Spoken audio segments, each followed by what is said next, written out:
I am Emily Sinclair. I just turned 18. As you can see, I got married at a very young age.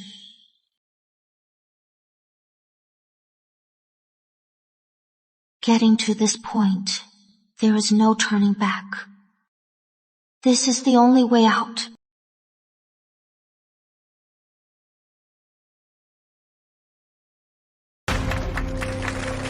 I used to be a senior sales rep, good at reading people's minds. I thought I could crush it in the corporate world. But unexpectedly, I transmigrated to the Regency era, into a lowly official's family. My humble concubine mother taught me from a young age that a daughter like me is destined to be a concubine. To change my fate, I have to fight for favor. I've told you this many times before. A smile should be shy and coy, 70% innocent, 30% seductive. If you smile so properly, men will get bored sooner or later.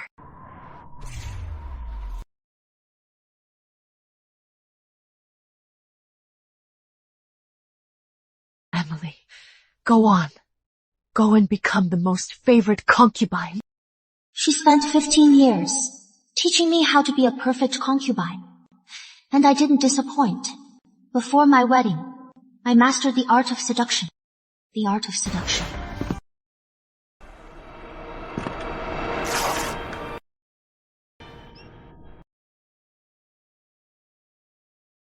A great figure can catch a man's eye, but vulnerability is what triggers his urge to protect and possess. This torn wedding dress is naturally because of my low status, mistreated by the servants. I won't make a fuss, but I feel wrong.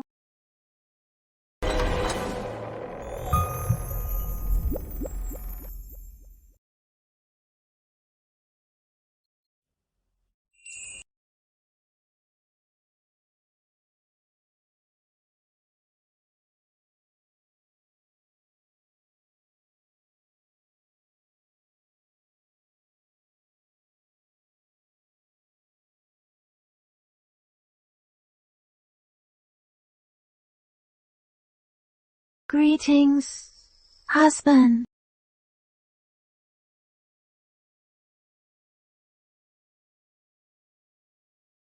He took the bait. Clothes are off. Next step, he'll pin me to the bed now, right? Not bad looking. Too bad. What kind of move is this? As my legal wife, looking so disheveled. Have you no shame? Legal wife, aren't I a concubine? I just married my wife, and you want me to take a concubine? Are you trying to ruin my family's good name? You misunderstand, husband. That is not what I meant.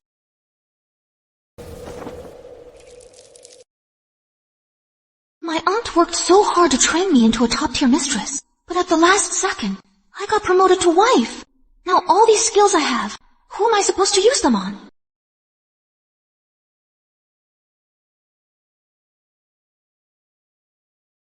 Maybe he is just playing the gentleman. Let's try again. Husband, why are you sorting these books? Let me help you.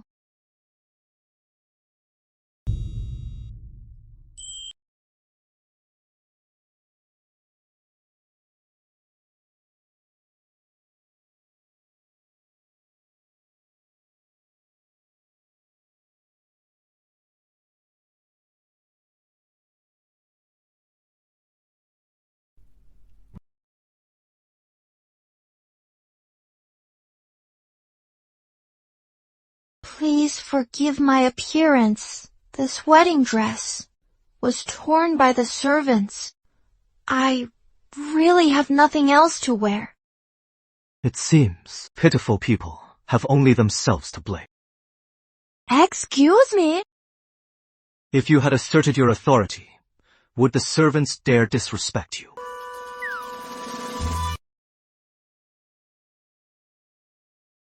Put your clothes on properly, or go kneel in the yard. Take your pick. Is this guy impotent or something?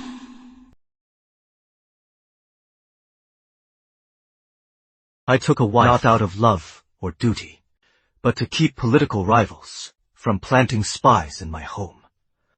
I'll be sleeping in the study from now on. We'll stay out of each other's way. So, I am just your prop for a devoted image to fend off all that trouble?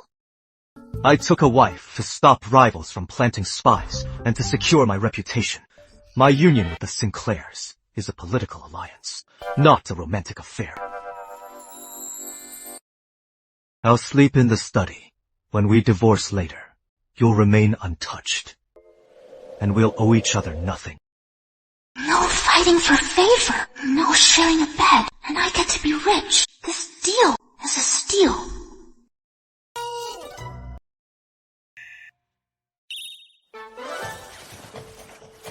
Since you put it that way, I will obey. You are quite open-minded.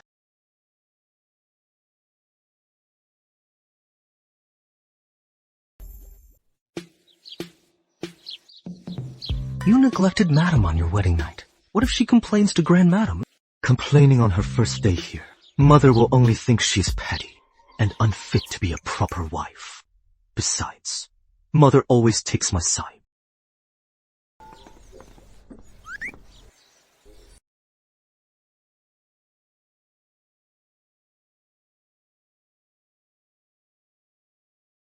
I left her all alone last night. Did it really hit her that hard?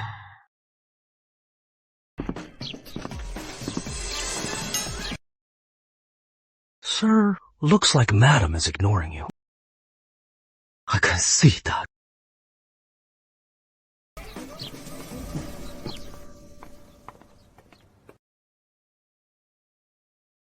Greetings, Mother.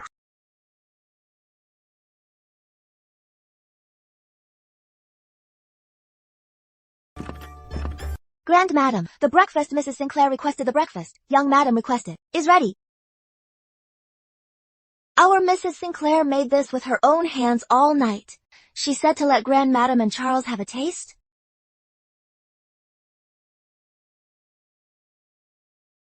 All night? Did you two not sleep together last night? I've learned my lesson. Mother, last night, My husband worked late and slept in the study. I didn't dare to disturb him. I made breakfast myself to show my care. I didn't feel wronged at all. I don't blame him. Number, don't listen to her nonsense. She... Don't listen to who? Sleeping in the study on your wedding night. Look at the poor girl. Look at the poor girl. See how much you've upset her. If word of this gets out, what happens to Pembroke Manor's reputation? Apologize to Emily right now, and fetch my golden silk hairpin to comfort her. Sucker, trying to mess with me. The tricks Auntie taught me are just for the bedroom. Emily, Sinclair! You better not push your luck.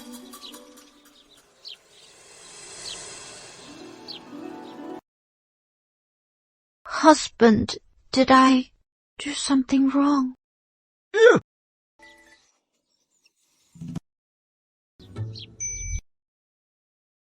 My little act comes with a kick. Hope you learned your lesson.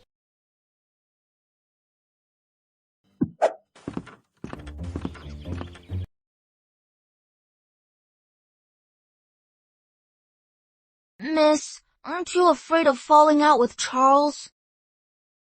Afraid of what? Besides, he can't even divorce me right now. Since fighting for his favor is a dead end, I might as well focus on my own goals. Next up is taking over the household. Next up is taking over the household. Next up is taking over the household and enjoying a life of luxury. Let's go.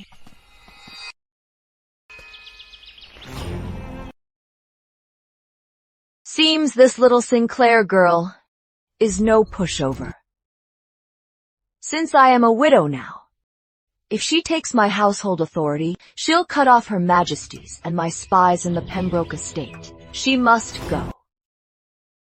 Before lunch today, take the welcome gift I prepared to the second lady's room. Yes.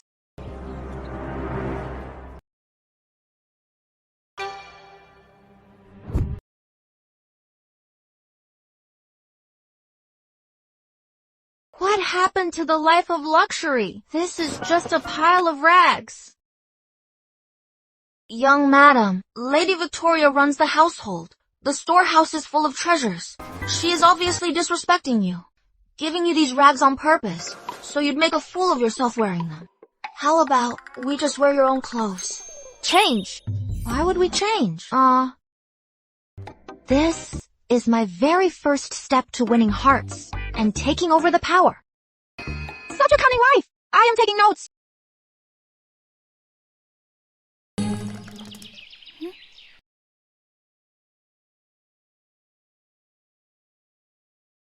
Mother, Lady Victoria must be exhausted running the house. She just grabbed the wrong clothes by mistake. I don't blame her.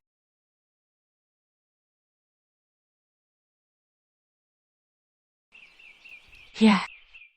That is the exact vibe. 70% wronged, 20% understanding, and 10% stubborn. Perfect. Let's go. Victoria, with Emily joining us, you need to step up. You are a daughter of the Kingsley house, known for proper conduct. Don't let them say our Pembroke estate mistreats a new bride. Yes, madam. The Kingsley house. The Queen is her aunt. Oh boy, Lady Victoria is untouchable. Fighting head-on is suicide. I must use her strength against her. What is wrong, miss?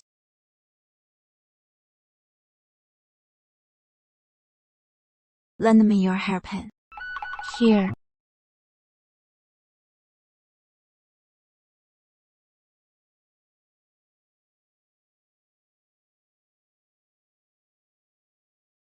Mrs. Sinclair is here!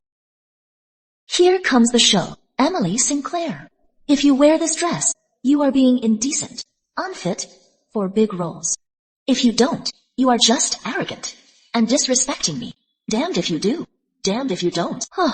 Let's see how you spin this.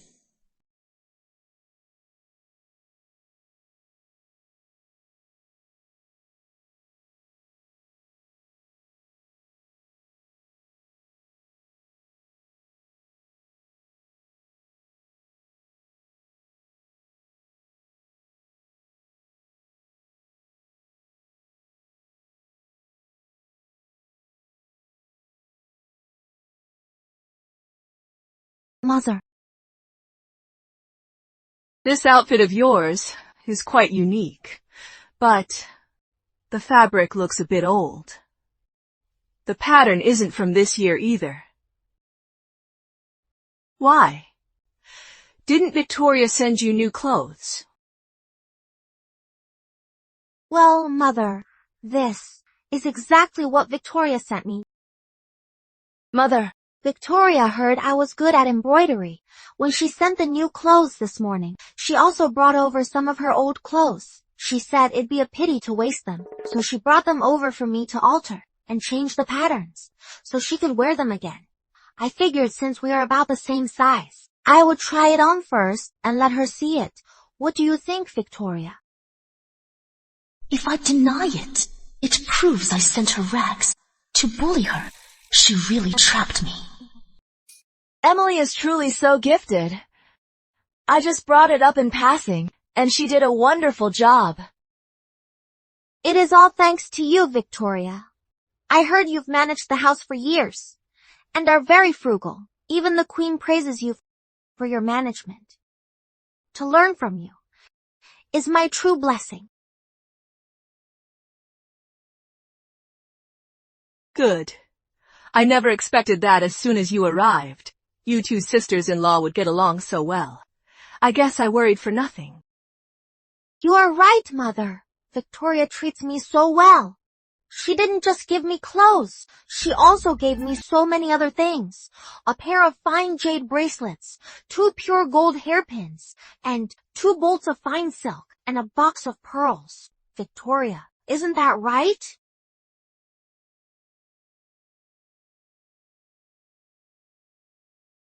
Yes. I can't afford to offend you, but I never said I couldn't fleece you. Taking charge of the house takes time, but real money I can pocket right away. Bring me my ruby jewelry set. And 4 bolts of new tribute silk. As a gift for Emily. Thank you, Mother.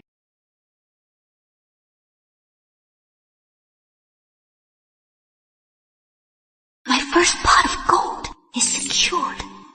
But Emily, for a woman, managing the house is important. But as a wife, the most important thing is to support your husband and be virtuous. Charlie works day and night at court. Since you are his primary wife, you must share his burdens. You are right, Mother. I understand.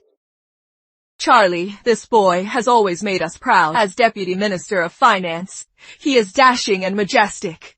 Every official in the court would always praise him. Who wouldn't praise him as a young prodigy? Grand Madam! Bad news! The young master is injured!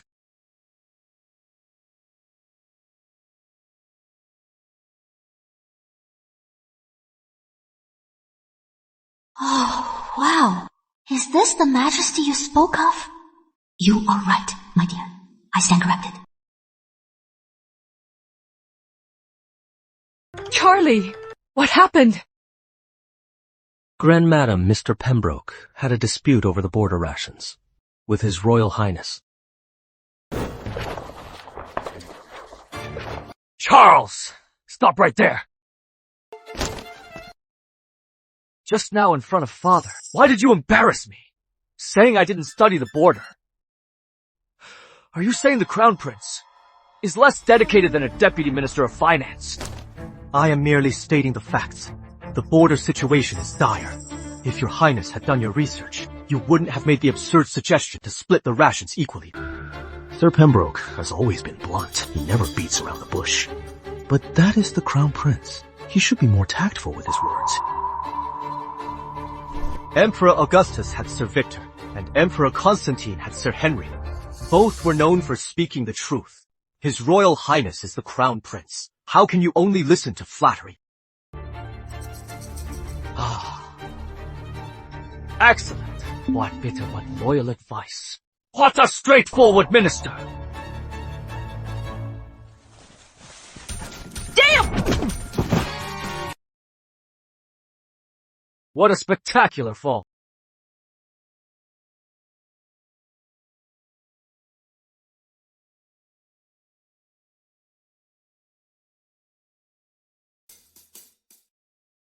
Oh boy, the Crown Prince plays rough. I was going to complain about him to Mother, but it looks like someone already taught him a lesson. Being so blunt in the royal court will cost you eventually. If you ask me, you must know when to yield. Why clash with His Royal Highness head-on, if in the future the Pembroke family is left to you? He is my husband. I haven't even scolded him. Why is she lecturing him? Trying to stop our branch from running this house? No way.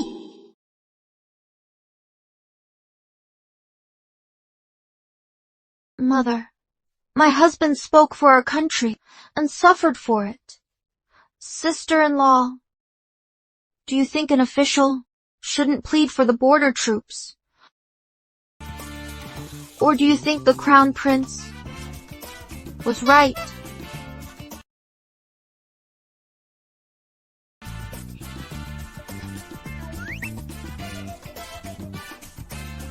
Oops, busted.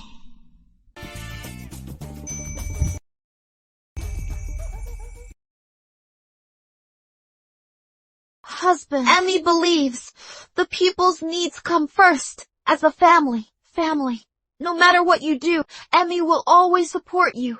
Whether you are beaten or punished, Emmy will be right by your side.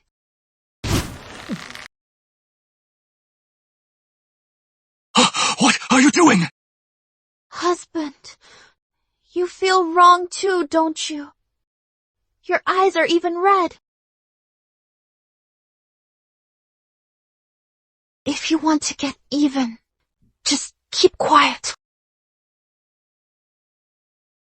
For Charlie's recovery, use the best medicine. Emily can handle the expenses. No need to ask anyone else. Very well, sister. I may not be as wealthy as Mother, but I have 50 taels of my own, if you don't mind. Thank you, sister. Sister, you really have a heart of gold. I promise that one day I will repay you double. Every little bit helps. I'll take that. In all these years, it is the first time I've seen Victoria speechless. My new wife is not to be underestimated. Hope you learned something, husband. Emily. Sinclair. Why did he follow me to the room?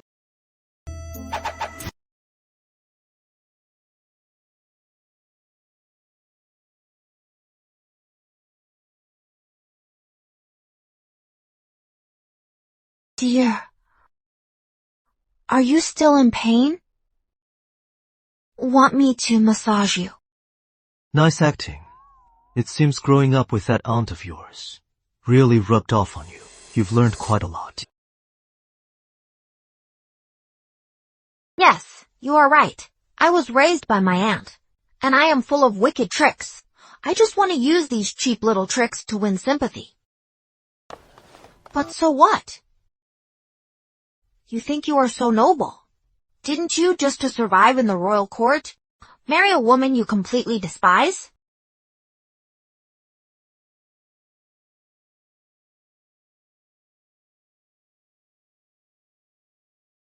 What are you looking at? Am I wrong? I helped you get the money. You didn't even thank me. And instead you mock me.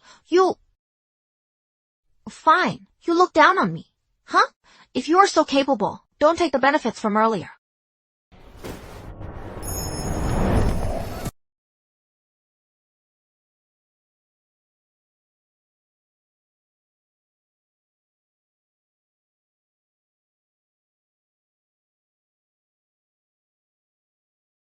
What are you doing?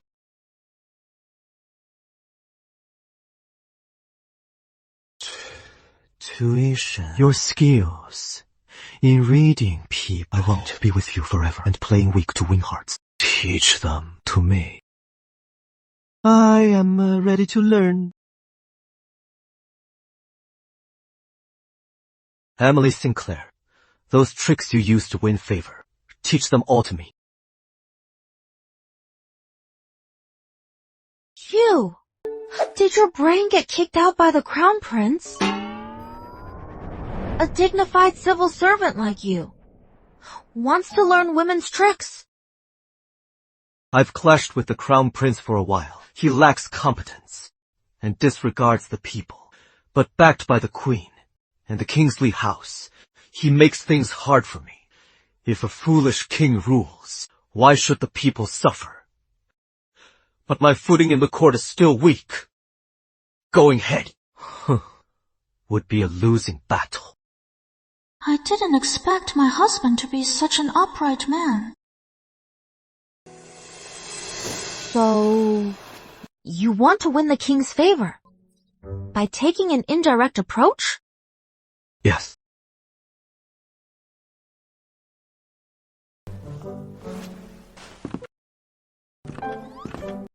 I can teach you, but I have a condition. What do you want?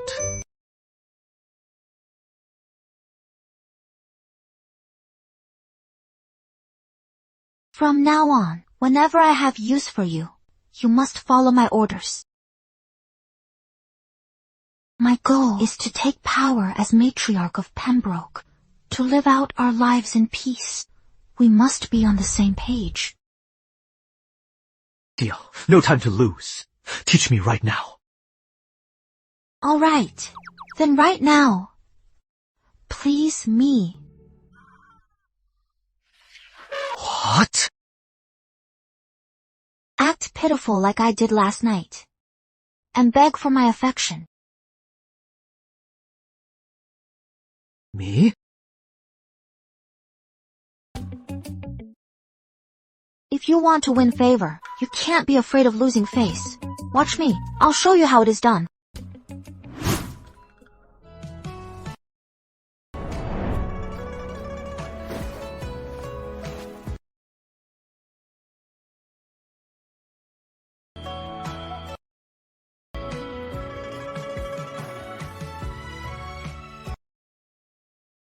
My dear husband, my heart and eyes are full of you. Even if I said the wrong thing, or did the wrong things, I pretend to be casual. It was only because I wanted to help you. Not looking into your eyes, but tears have already stained my clothes. Husband.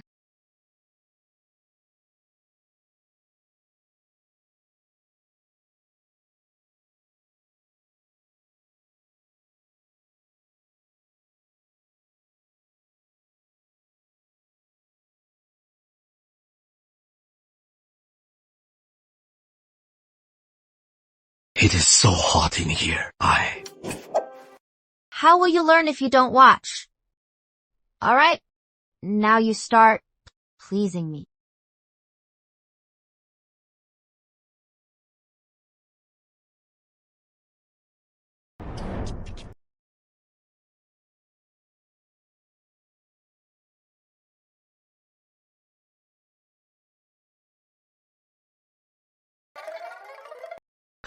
My dear, Sound more vulnerable. You are so rough. Are you trying to eat me alive? Again.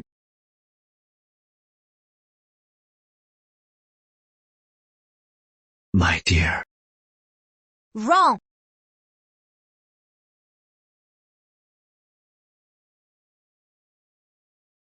It is a posture, not being pathetic. Back straight, head slightly down. Look a bit vulnerable. Again. What is this? I knew it. There is no man our lady can't tame. We had a deal. 2 tails of silver. Tails of silver. Hand it over.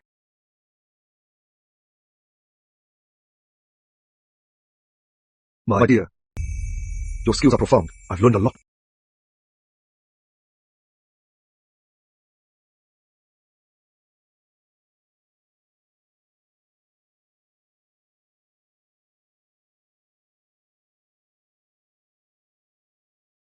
Yes, just like that.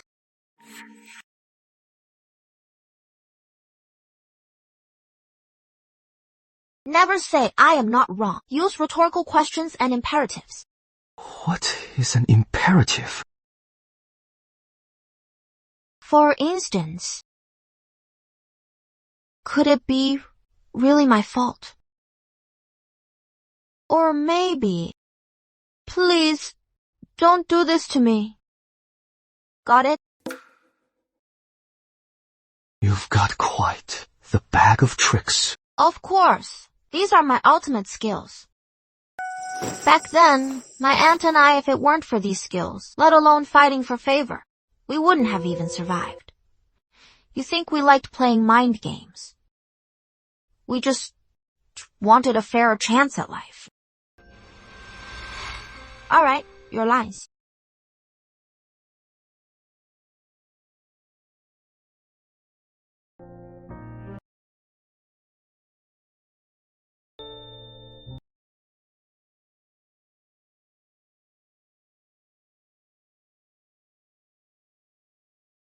Are you really okay with your husband?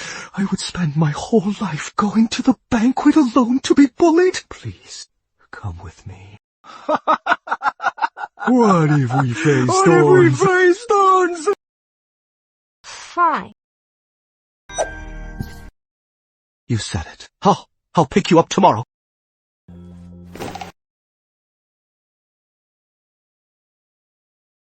He learns way too fast.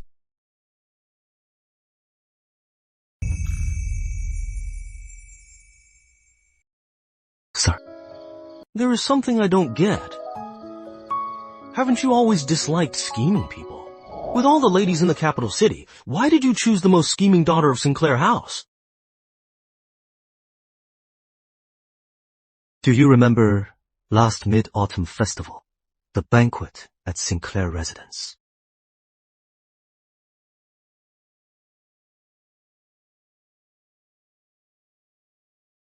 You really are a lowly daughter, wearing such shabby clothes even for mid-autumn.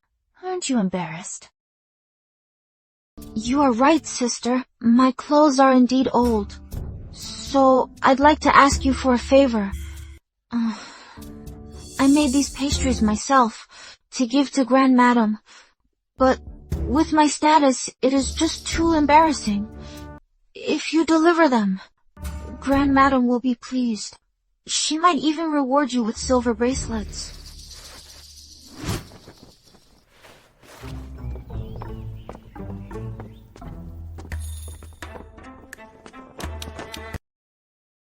I knew you'd look for trouble. In these pastries I added extra salt. You are in for a treat. Scheming for self-defense is simply wisdom. A bullied daughter didn't cry or fuss, kept her dignity, and even turned the tables. I thought at the time, someone like her, if placed in the inner court, would never let anyone walk over her.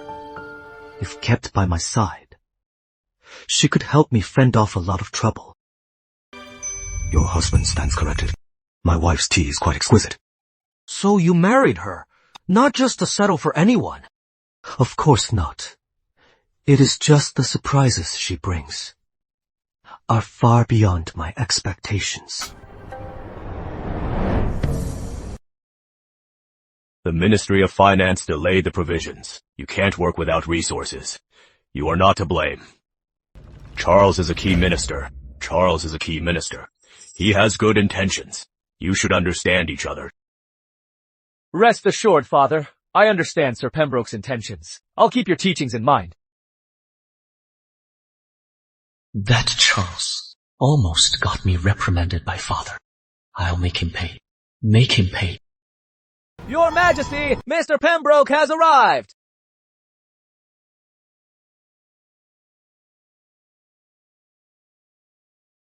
Your subject, Charles, and my wife, Miss Sinclair. Pay our respects to the king.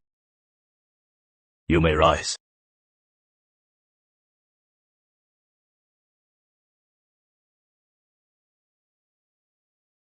They call it a banquet, but they didn't even save a seat for us. They're obviously trying to embarrass you. You are so perceptive, my dear. I am enlightened. Well.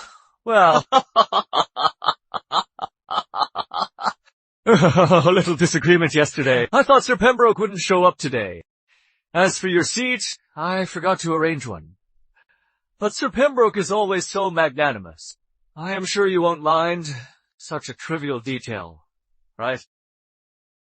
Charles has always been arrogant. He can't tolerate any slight. He is bound to snap. I just played the bigger person for Father. If he can't take this insult...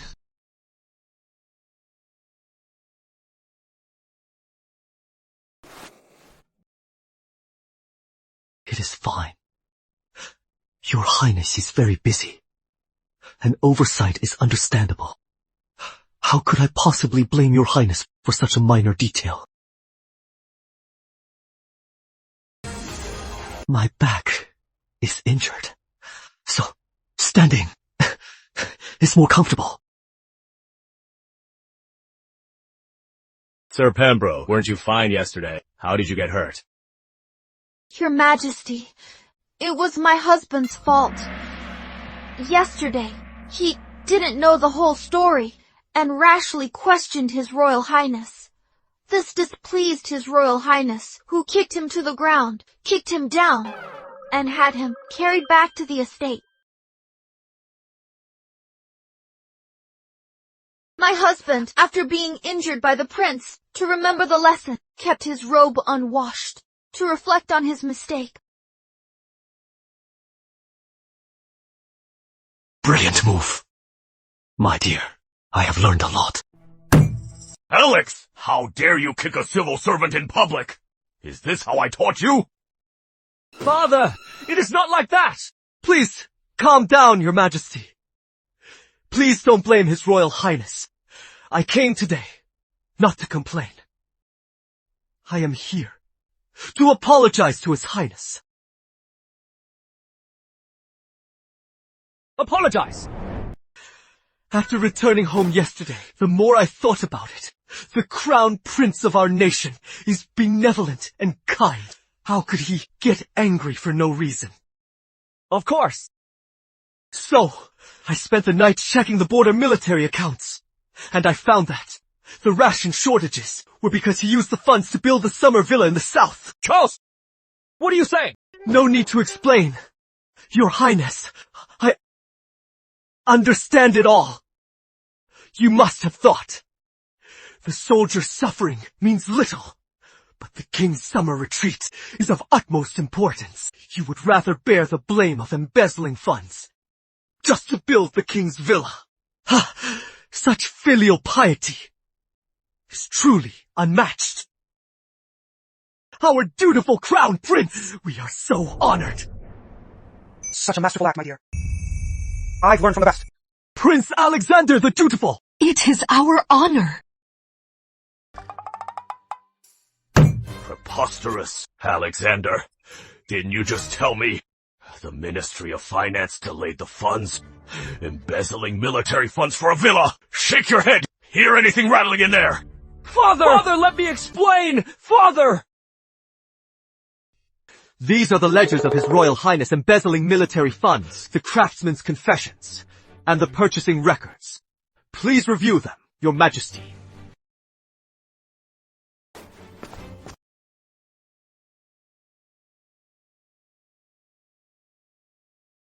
The evidence is undeniable. Alexander, what else do you have to say? Father! 10 days.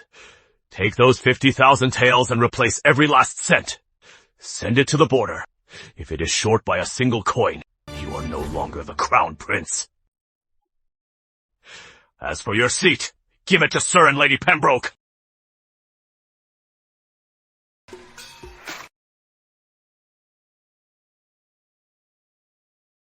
Your Highness, please step aside. Charles Pembroke!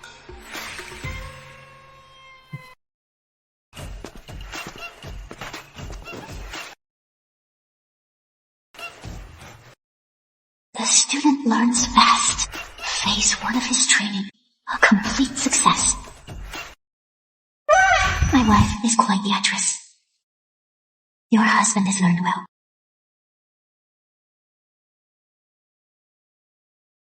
Miss, this ruby jewelry set from the king must be worth at least 2,000 taels. Plus these ruyi scepters, 4 rolls of shoe brocade, and the silver from the crown prince. That is a full 1,000 taels. Palace politics is way better than house drama. I made a fortune from just one outing.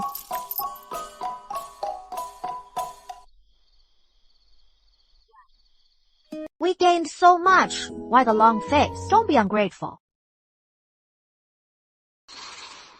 I spent over a decade feel like studying the classics and giving honest advice, but in the end, it wasn't as effective as you showing a little weakness.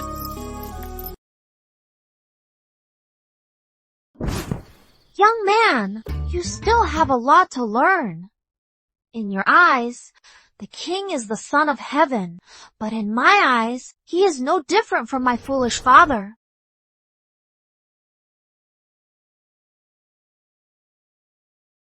The Ministry of Personnel is the official wife. The Ministry of Defense is the favored concubine. As for the crown prince, That is even more obvious. The legitimate son is basically the golden child. Now look at yourself. A deputy minister of finance. But a nephew who keeps preaching. What are you? No real power, just arguing. An unwanted concubine sent by relatives that you are forced to keep. I've been schooled. Exactly. If you have low status but want favor, you have to earn it. Just look at my aunt. If she wasn't so good at playing innocent, let alone having enough food and warm clothes, we probably wouldn't have even survived. I wouldn't be having this good life as a legal wife today.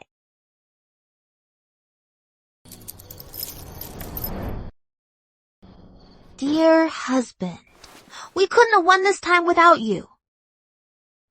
But I also put in a lot of effort. Business is business, even between spouses. What is my cut of all this treasure going to be? 30%. How about it? 100%.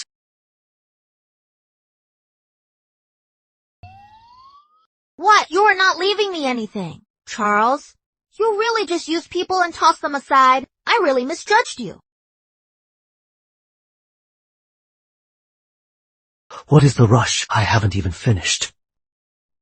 I meant 100% for you. Too much. Forget it then, Benjamin White. No. Not too much at all.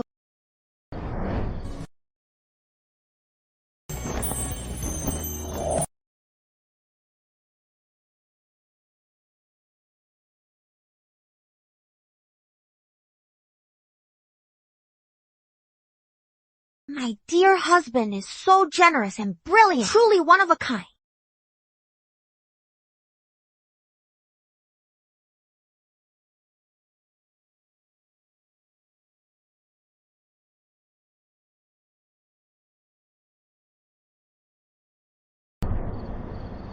How about you? Get off me first.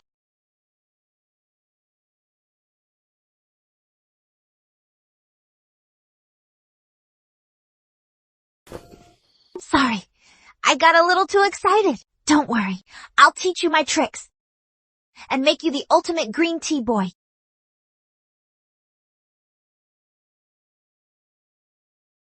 Jenny, quick, help me move all these things into my room. Don't leave a single piece behind. You got it, miss.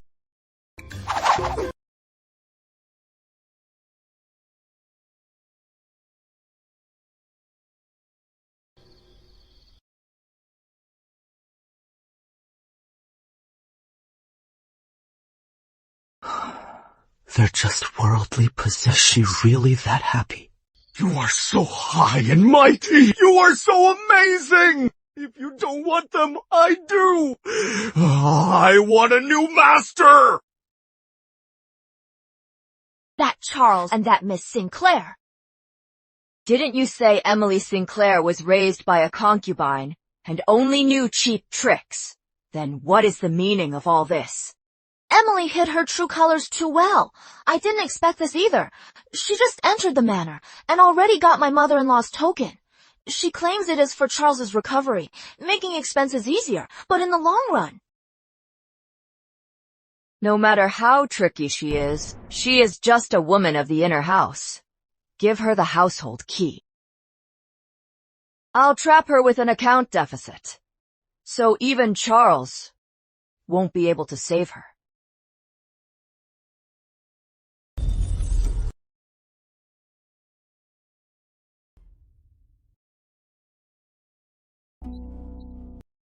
Emily, your sister-in-law hasn't been feeling well lately.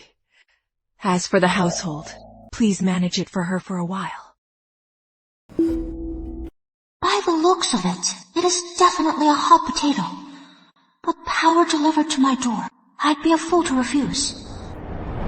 Emily, I am really so sorry. This cold came on so suddenly. I'll have to leave the household affairs to you. But don't worry. Nanny Grant has managed things here for years. She'll definitely do her best to help you. You are too polite, Victoria. Since you are not feeling well, I will do my absolute best. Emily, it is settled then. Don't let me down.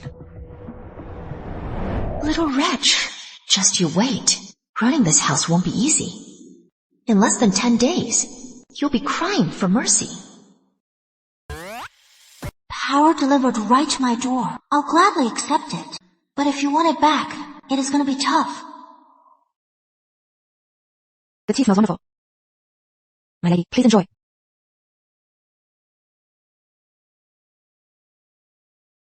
Mrs. Sinclair, this old servant is so sorry. A few years ago, for eldest son's illness, money was spent like running water. We've been in the red for a long time. We only survived by relying on Lady Matilda's dowry. And now, this is truly the very best meal we can scrape together. What money could a lowly daughter of Sinclair House have? You either pay out of your own pocket, or you just eat it. You might be able to handle it, but Grand Madam and Charles certainly won't. When they blame you for it, let's see how you clean up the mess.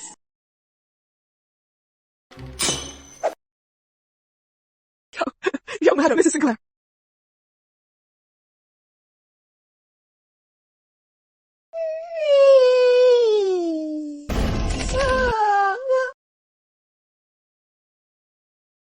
Getting bullied already.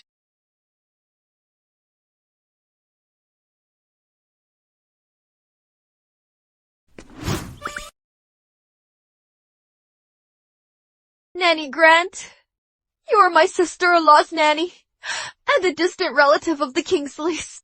Oh, you've managed the house for years, working so hard. Oh, you flatter me, young Madam Sinclair. I am just doing my best. You've worked so hard for Pembroke Manor. You've gained all this weight from overworking. My heart really aches for you. Look at this. These rolls, they're not fat. They're your medals of honor for serving the manor.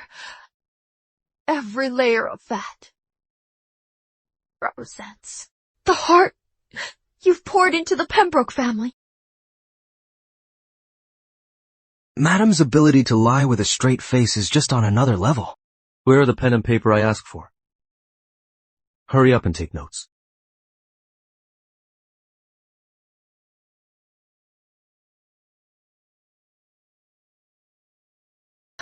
You've worked so hard for Pembroke Manor. How could I eat all this by myself? Come, you eat first. Hiya, Mrs. Sinclair. I couldn't possibly. I wouldn't dare. If you don't eat, you'll look down on me.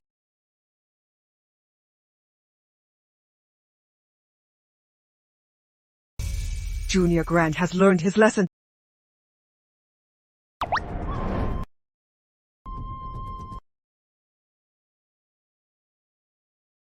I have a weak stomach.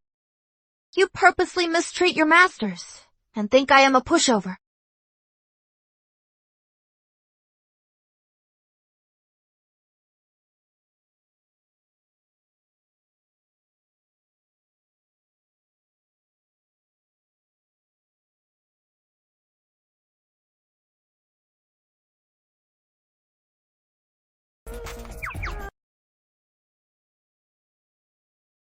I am with the Kingsley house. I am Lady Victoria's nanny.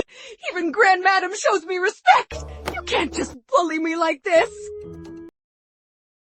My mother-in-law respects you because she is well-mannered, but I am different. Don't you look down on my lowly birth? Guess what? Girls like me don't care about saving face at all. Men escort Nanny Grant to the courtyard. In front of everyone in the manor, I am going to ask her where the manor's money all these years has actually gone. You wouldn't dare! She is Charles Pembroke's lawful wife, with the authority to manage this house. Why wouldn't she dare seize her and investigate? Master Charles! Young Madam! Please have mercy. I won't ever do it again.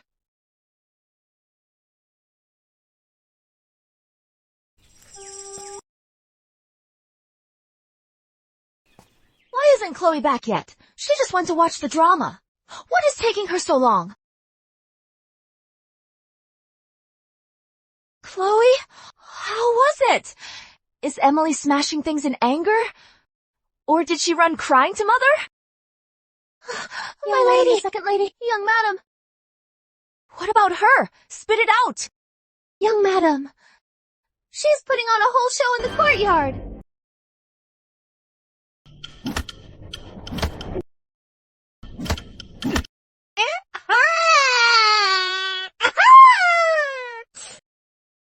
Miss, the accounts match up. The estate's deficit over the past 5 years totals 53,742 taels.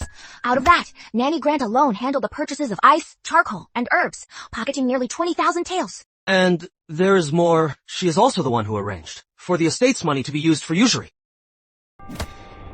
My brother passed away early, leaving Lady Victoria and the children behind. Mother and I have always felt for her, thinking she works hard running the household. I didn't expect. Don't tell me you are going to say that taking a loss is a blessing. Grand Madam has arrived. Lady Victoria has arrived. Stop it! All of you! You are so wise. Learned my lesson.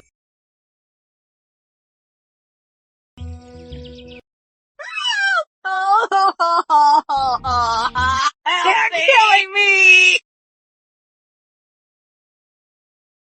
Sister-in-law, you've only been in charge for 1 day, and you are already turning the manor upside down. Nanny Grant is a senior servant here. What gives you the right to touch her? Sister-in-law, Nanny Grant embezzled 20,000 taels, used cheap substitutes, cut the master's supplies, and gave out usury loans. These are all verified facts. Verified? You are just a lowly daughter who just arrived. What do you know about auditing? I think you are just looking for trouble. To target me. The embezzlement is proven. If you insist on defending her, do you want to be accused of enabling a servant to steal family assets? Damn it. Charles is always preaching about propriety, turning against his family for justice. He is definitely capable of it. Enough. Emily, tell me, what did you find? Mother, these are the accounts for the past 5 years. Charlotte and Jenny have verified them. Every shortfall is well documented. Nanny Grant's accounts have the most problems. Nanny Grant, the ginseng from my illness last year. Did you swap it? Fine. Very well. I had no idea Pembroke Manor was harboring such a big shot. Charlie, what do you say we do? By law, embezzling 1,000 taels means exile. Over 10,000 means execution. Shall I hand the evidence to the Inspectorate and Board of Censors? This isn't a family matter. This is state law.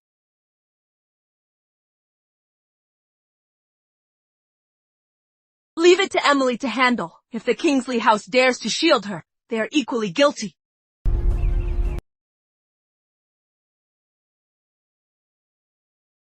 Do you have any objections? No.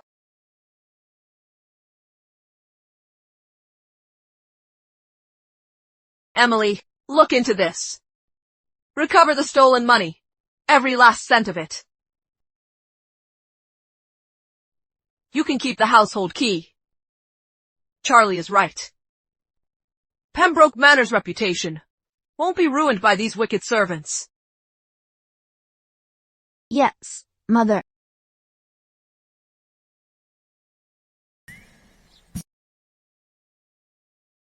Lady Victoria, you can't abandon me!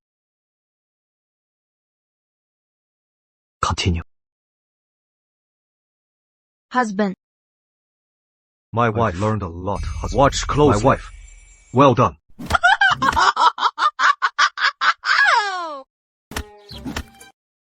Madam's methods are pretty ruthless. It is called balancing grace and authority. Nanny Grant embezzled so much. A few strikes is letting her off easy. You dropped the act today.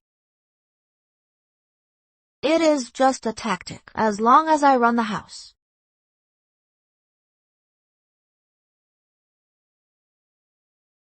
Take her away for questioning.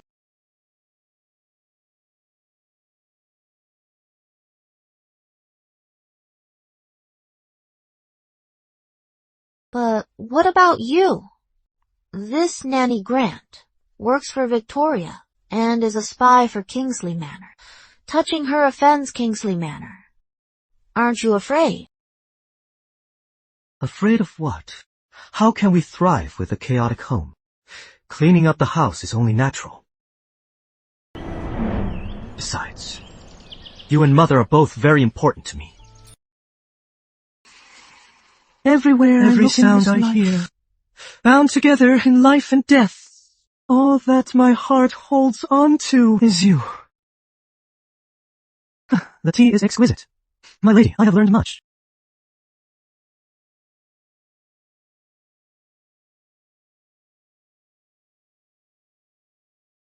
One is the person who gave birth to me and raised me, and the other is the one who stabilizes the household. If you suffer grievances, I wouldn't be able to rest easy in the royal court either. I see. Miss, Nanny Grant's private properties have been counted. 8,000 taels of silver, 3 land deeds, and a box of jewelry. All right, put it all into the public fund. Also, from now on, the purchases of the estate must be checked by more than 2 people. The accounts must be reconciled every month and handed over to my mother for review. Yes. Sir, Madam is quite efficient at running the house, even faster than your investigations. You talk too much.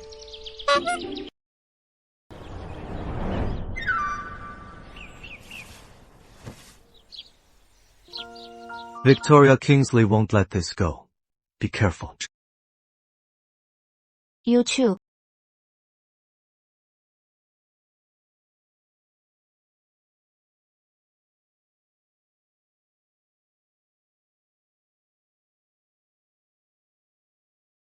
Miss, don't you think Charles illuminates your gentle eyes? He's actually caring about you. Caring. We're just partners. Reminding each other of the risks. Don't overthink it. Really? Whatever. You are always right, miss.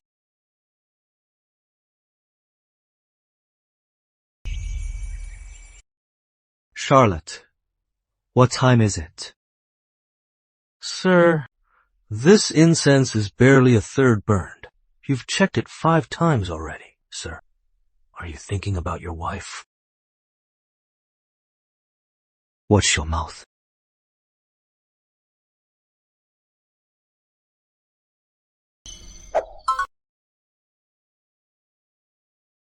About Nanny Grant today, my wife handled it perfectly. But there are still many accounts to verify, and the Kingsley house won't rest either. So what do you plan to do? My wife and I have an agreement. She teaches me tea art, and I help her manage the house. Her tactics in the inner court today, I still have much to learn about them. But how to handle the aftermath, and how to strike a balance, that is also what I need to learn. So? I'll go invite my wife over. We can review today's events and decide on our next strategy.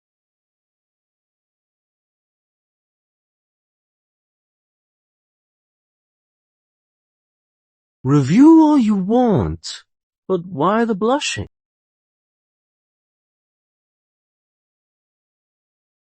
$100,000 taels of gold! The 2 of you actually let that couple play you for fools! Your tea is wonderfully fragrant, my dear. Your husband has learned a lot. Making me cover 100,000 gold deficit! What is most infuriating is they actually used my money to give the king a grand gift, and even got rewarded! Millie Sinclair, married for just half a month, has already drained half my life savings!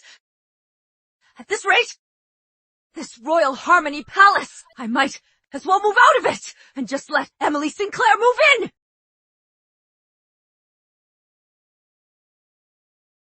Then, Mother, if you move out, do I have to move too?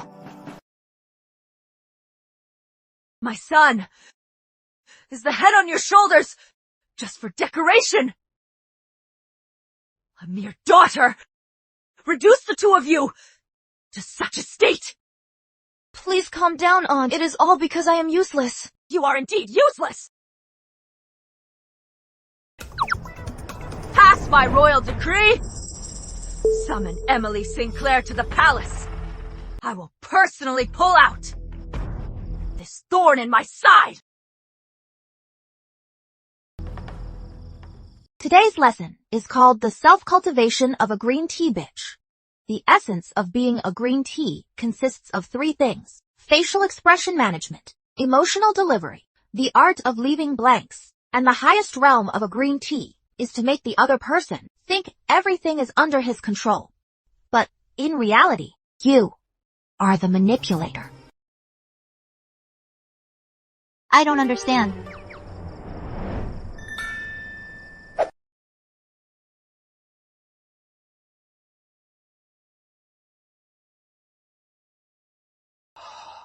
Madam, are you interested in this inkstone? This inkstone is so smooth, it looks like fine material. One look and you know it is top quality. If you like it, madam, it is yours. How could I do that? This is my husband's belonging. How could I take away what you love? It is just an inkstone. Please, just accept it, madam. Well then, I will shamelessly accept it.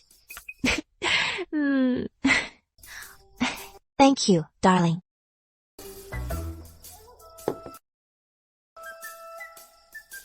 Just now, were you thinking? You were rewarding me on your own. Yes. First, draw their attention, then hint at your preference. Finally, pretend to refuse. 3 steps to get what you want while making them feel generous. This is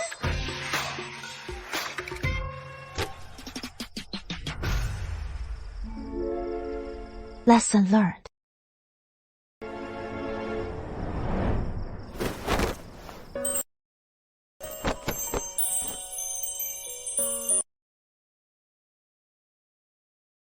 Didn't you notice, my dear, that this inkstone is brand new? Like it was put here just to be asked about. I noticed you locked all the other gifts in the storehouse, yet kept the jade pieces in the room to admire. This inkstone. Do you like it? Your plan was clever. But did you know your husband has his own designs? My wife's 4th tea art lesson. I have learned it well.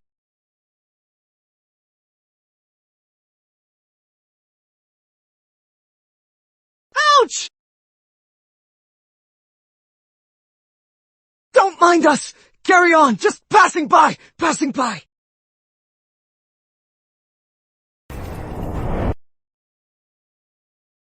What is wrong with me?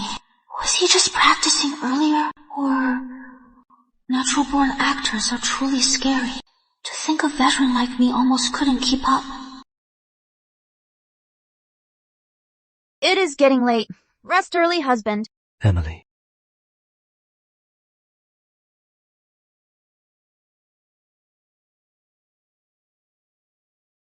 Staying in the study for these past few days, I can't help but feel like I am not the master here, but more like a guest.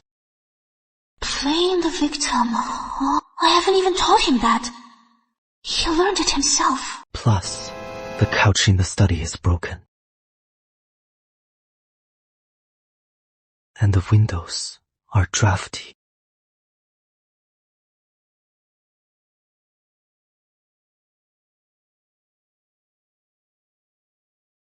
Can I go to your room and sleep on the floor? The whole Pembroke Manor is his. I have no reason to say no, do I? Master! Someone from the palace is here! The Queen summons Madam to the palace tomorrow! The Queen is Victoria Kingsley's aunt. Oh, this isn't a summon. It is a trap. I am of humble birth. I can't handle royal power struggles. Charles, I want a divorce. Darling, your acting is top-notch. I'm taking notes. Why say this all of a sudden? I know Victoria was furious. She wants to trip me up. But I never would have thought she'd send me straight to the palace. The Queen is her own aunt. If I go in there, will I even make it out alive? Throwing her weight around, huh? If I can't beat her, can't I just hide? This white jade inkstone, you just promised to give it to me. I'll go pack my things right away. If I leave before dawn, I should make it. Didn't Aunt Helen teach you a lot of tricks? Can't you use even one? Melodrama is just a fight for favor. Palace drama is fatal. We only have a partnership. I am not here to die.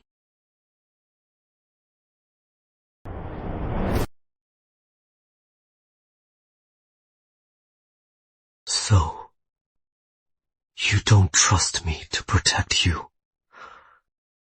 Aunt Helen taught you so much. Didn't she ever tell you? Draw an inch closer, that if you run into trouble, my fluttering heart takes root and seek your husband's protection. She did, but only favored concubines get that kind of treatment. The two of us, hearts drawn together, deeper with time, are just partners at best. With the stars as a pillow, and the moon as a kiss.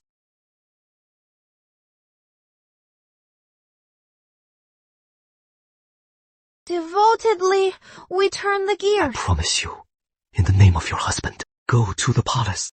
From a worried glance to being swept up in romance, will keep you safe. With my life. And chasing your prom prince is my thoughts. My wife's tea is fragrant. I will keep you safe. With my life.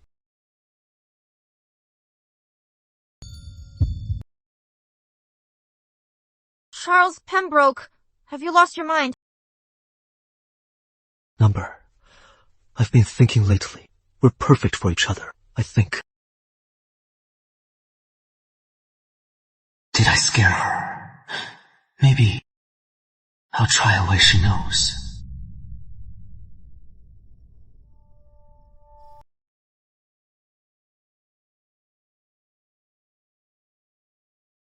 If you leave, there'll be no one left to teach me how to survive.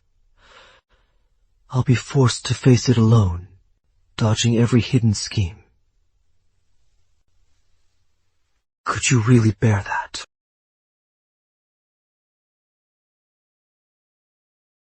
How did you manage to master this vulnerability tactic? I haven't even taught lesson 5 yet. Emotional blackmail, guilt tripping. Are you using this trick on me?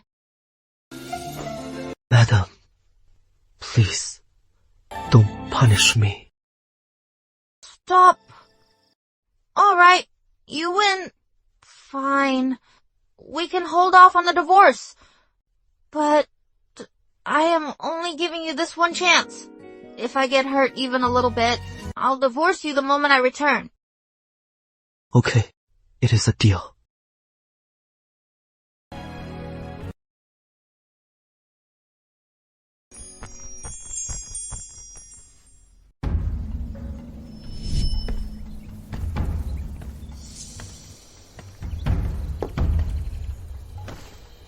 Greetings, Your Majesty.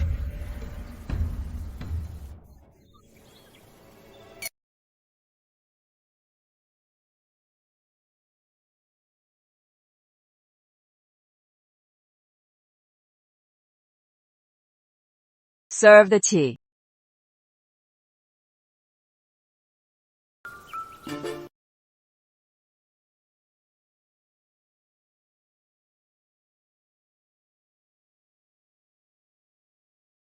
Sir Pembroke, the one I invited today is your wife You followed her so closely. What? Are you afraid I might eat her? That is right, Charles. Doing this seems quite disrespectful. My wife is frail and timid. I only wish to show my loyalty to you, while doing my duty as a husband, as the mother of the nation. Surely you can forgive my small selfishness. Sir Pembroke, you think of everything. It seems I misunderstood.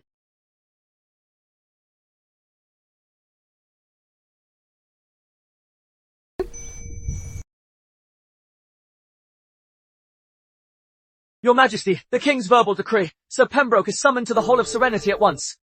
You may leave. Since the King has summoned you urgently, please hurry over, Sir Pembroke. I already had the Crown Prince waiting over at the royal study. Getting rid of you is too easy. I'll be right back. Take care, my husband.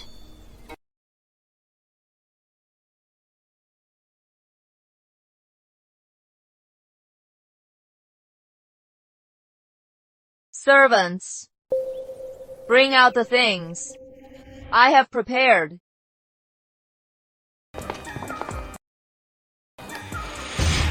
Today, I will personally teach Mrs. Sinclair to make a royal pastry.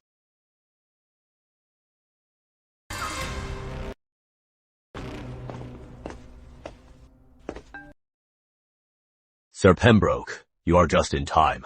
The Crown Prince was practicing calligraphy, and copied a volume of Compendium of 4 Ministries. Take a look for him. See if this compendium has any errors. Sir Pembroke, you are a man of great learning. With this humble work of mine, please don't hesitate to advise.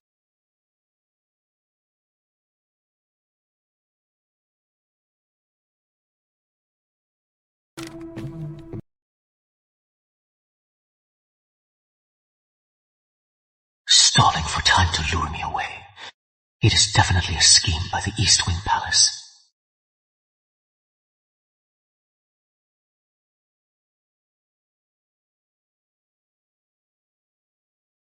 Your Highness's calligraphy has improved.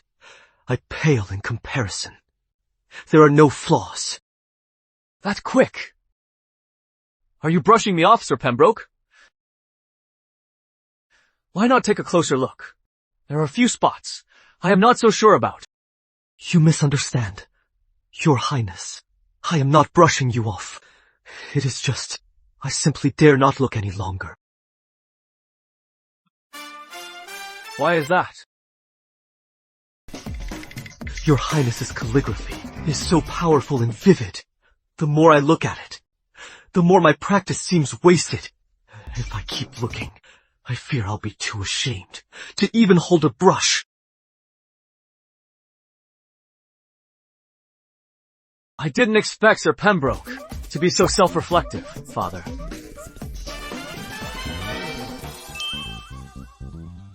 I humbly ask Your Highness to let me return, to copy this masterpiece, and study it closely. If you have any doubts, I'll bring my copy tomorrow for your review.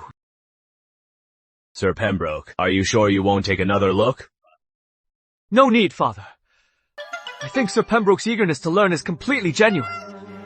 As the Crown Prince, I should encourage such ambition.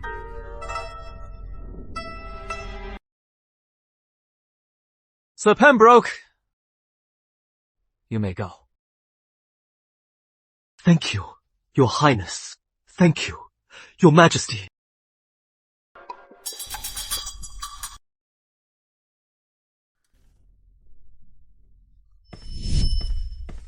Sir, head to the royal garden now. Report to the king. If anything happens, the queen plans to torture a titled lady. All the evidence and witnesses are ready. Yes, sir.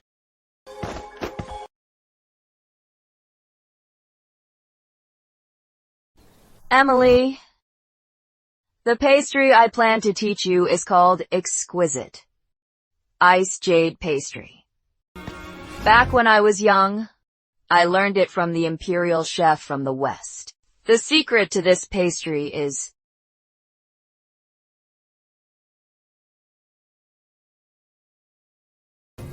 Taking your hands and burying them in the winter snow.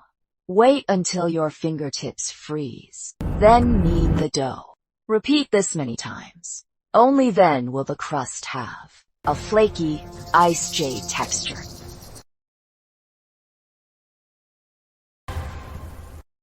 Me teaching you personally is your blessing. That is right, sister-in-law. Her Majesty went through a lot of trouble. Don't be ungrateful. This blessing, do you not have it, sister-in-law? How about I share some with you? It is getting late. Let's begin. The Queen's move is quite vicious. If I refuse, it is defying a royal decree. If I do it, my hands will be ruined. Such perfect teaching material. But my husband isn't here.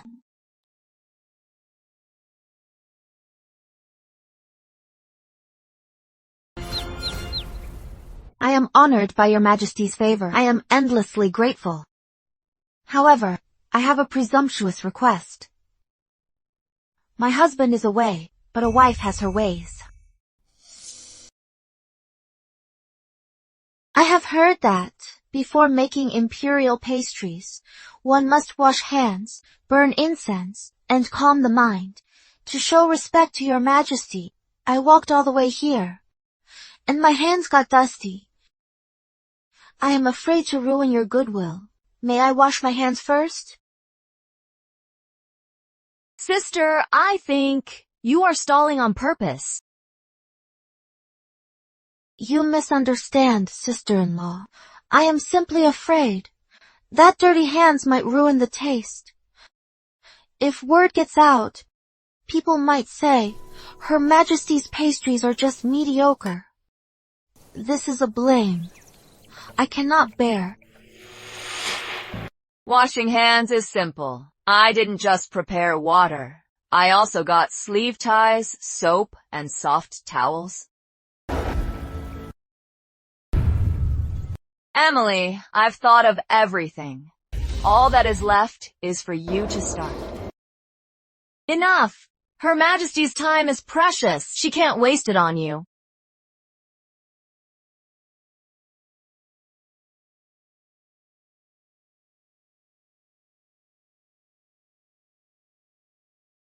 So much for protecting me as my husband. Now you are nowhere to be found. Stop dawdling, you lot. Grab her hands and force them in.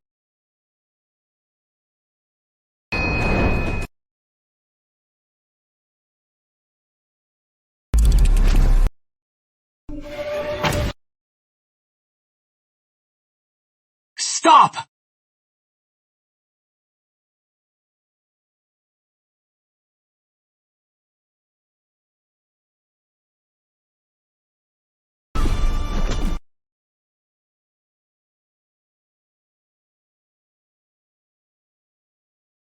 Are you okay?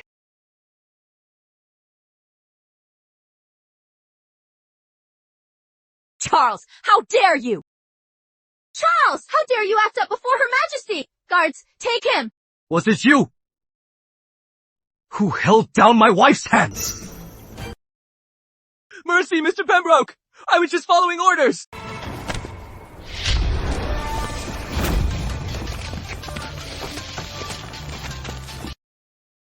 Charles, he is Her Majesty's servant! Sister-in-law, care to try it?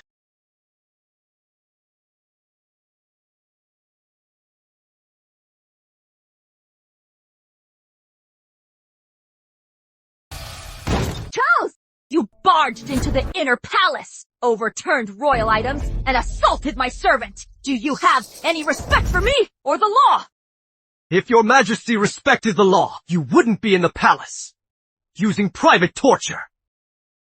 Your Majesty, titled, Ladies are protected by the law by using private torture. Are you disregarding the court's laws? I was just teaching her to make pastries. Fine. If your Majesty demonstrates it personally, by soaking your hands in ice for half an hour, I'll believe you.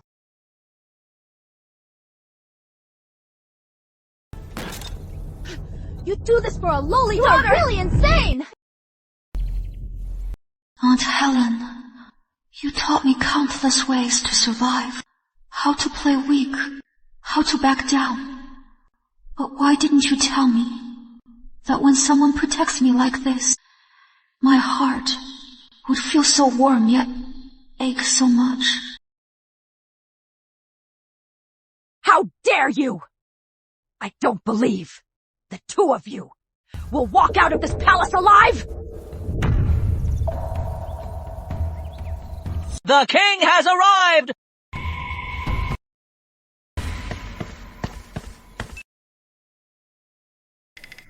Your Majesty! Victoria! Why must you torment us poor lovers so?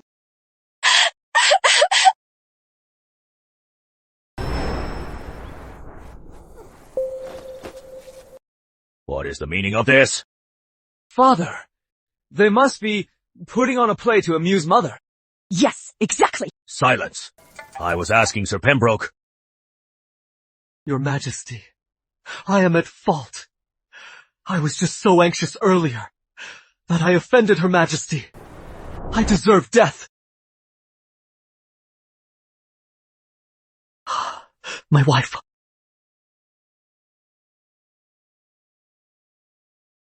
She has always been frail to the cold. From afar, I saw a few eunuchs shoving my wife's hands into the snow. I was driven mad with worry and lost my composure. I know I offended the royal dignity. I accept any punishment. But I beg your Majesty to see the truth. My wife has done absolutely nothing wrong. Such a brilliant innocent act, my dear. I learned from the best, your husband. My king, please hear me out. I am of humble birth. To have Her Majesty personally teach me to make pastries is a tremendous blessing. But it was so cold. It was just too cold. I don't care if my hands are ruined. But I am afraid no one will be able to take care of my husband. How could I ever rest easy? If anyone is to blame, it is solely the two of us. It has absolutely nothing to do with Her Majesty or Lady Victoria. Nothing at all. My king, they said it themselves. This has nothing to do with me. Crown Prince, I was wondering why you were copying books today and asking Sir Pembroke for advice. You were working with your mother to keep Charles at the Hall of Serenity, just so you could be here to harm his wife. Please calm down, Father! That was never my intention! My king, I was really just teaching her how to make pastries.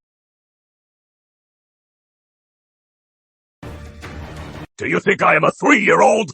My king! Please calm down, my king! I had no idea you'd collude with the inner court to harm my officials. I've learned from you, husband. My wife is a master of brewing tea. Hear my decree. Alexander colluded with the inner palace and oppressed my officials. From this day forth, his right to govern is revoked. Return to the East Wing Palace and reflect. Father! Your Majesty! Father, don't listen! If anyone is to blame, it is entirely my fault. Please reconsider. The Queen confined to the Palace of Tranquility. Without my decree, no one is allowed to see her. Victoria, as the eldest daughter-in-law of Pembroke Manor, you neglected the household. Instead, you gossiped and aided the evildoers. From this day forth, you are not allowed to manage the Pembroke Manor. If you commit again, I will directly issue a decree to strip you of your title.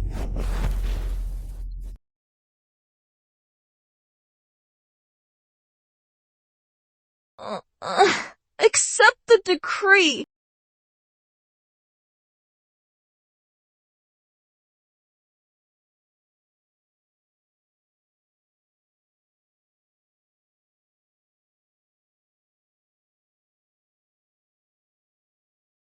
Madam, how have my tea skills improved? Absolutely masterful, brimming with flavor. You are faking it. You! So what? To deal with you. A little acting is all it takes. Let's go, madam. I'll escort you home. Let's go home. You!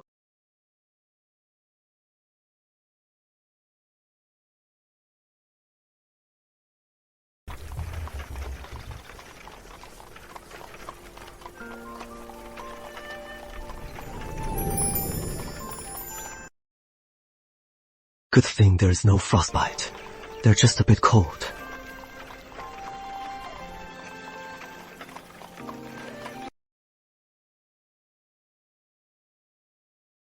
Today, you showed the queen no respect at all. And aren't you afraid the king will disregard your loyalty and charge you with deceiving the crown? The art of tea I taught you. Did you forget it all? Madam, I learned the art of tea. To conquer force with grace. To serve the state and advise the king. But when your safety is at risk, I have no time for subtle games.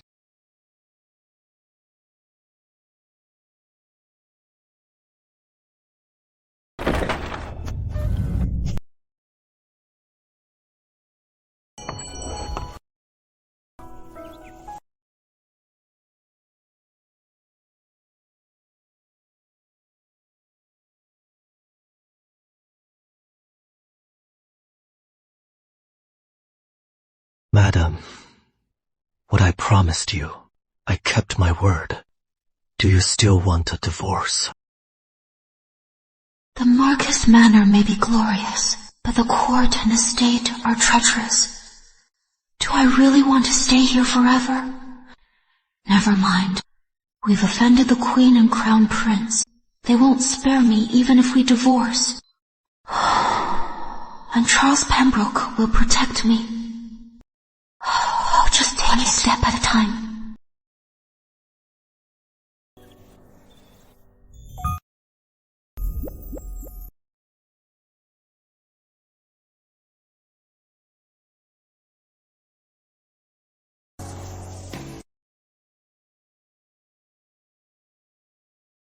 Since you stood up for me today, if I bring up divorce again, I'd be totally heartless. Isn't your study really drafty and unlivable? Then just move back in.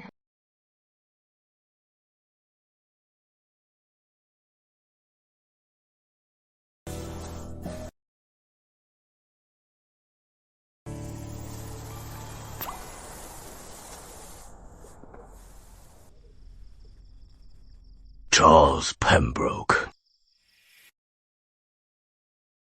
He used to be too stubborn for his own good.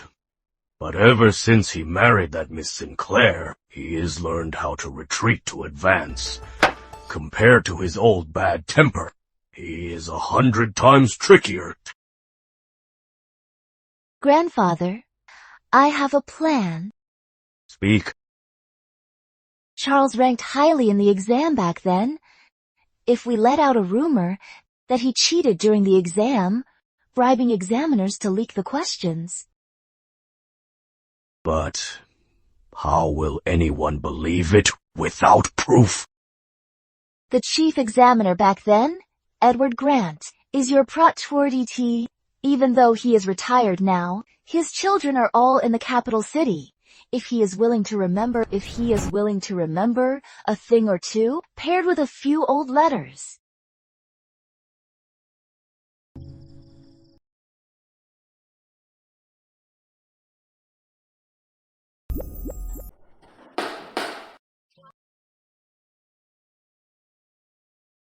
Pay attention. We're having an extra lesson today, a little pre-exam prep. We offended the Queen and Crown Prince yesterday. At court today, the Kingsley allies will definitely lay a trap for you. Great teachers make great students. My manipulative skills are already perfected. Rest assured, my lady, I won't be taken advantage of.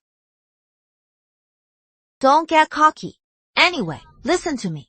The key to this lesson is, don't take the bait when provoked. If he asks one thing, ask another. If he talks duty, you talk feelings. If he asks for facts, question his motives. Whoever breaks first loses.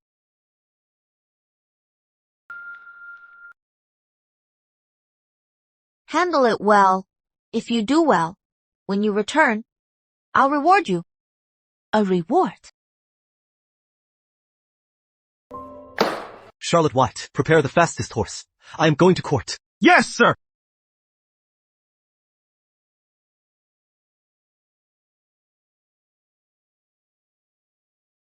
Miss, going to court right now. Isn't that walking into the lion's den? Why is the young master so happy? Seeing him like this, I'm starting to worry for his opponents.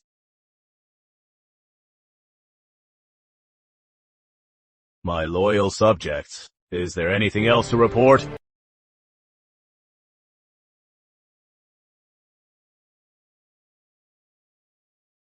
I have a petition, Your Majesty.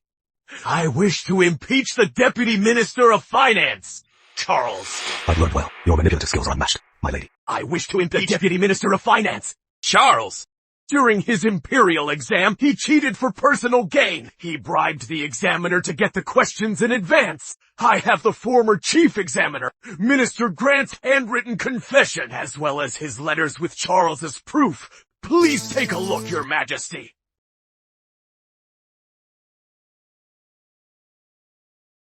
My wife's predictions never miss. Now, it is my turn to answer.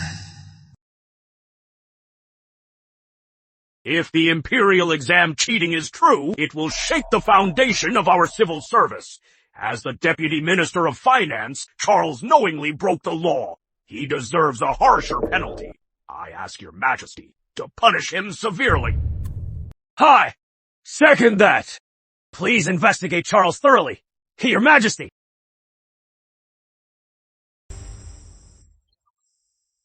If Charles confesses and pleads guilty, considering his years of service, he could receive a lighter sentence. If Charles refuses to confess, that is deceiving the king. I ask Your Majesty to detain Charles immediately. Charles, do you have anything to say? May I ask Mr. Mason a few questions first? Granted. Mr. Mason claimed I bribed the examiner to get the questions in advance. May I ask Mr. Mason, in the imperial exam back then, what was my rank?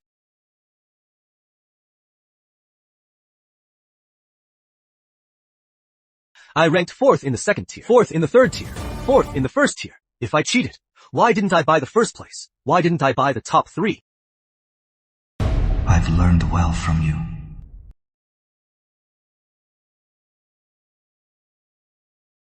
What is so strange about that? You were afraid of raising suspicion, so you just took 4th place to cover your tracks. Fine. Mr. Grant has been retired for over 5 years. Why didn't he confess sooner? Or later? Why right after I offended the Queen and the Crown Prince yesterday? Did he suddenly find his conscience? Could it be that I said something wrong? Did something wrong? Or offended someone? Charles Pembroke, you are slandering the Queen and the Crown Prince. You misunderstand, Chancellor. I am just speaking the facts. The timing is a bit too coincidental. Mr. Mason, speaking of coincidences, I also received. This letter says that you, Mr. Mason, booked the entire Celestial Tavern the day before yesterday.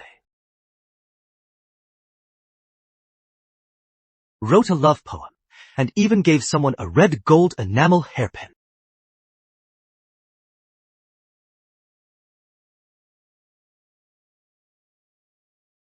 You are talking nonsense! I never go to such places! Let me see that!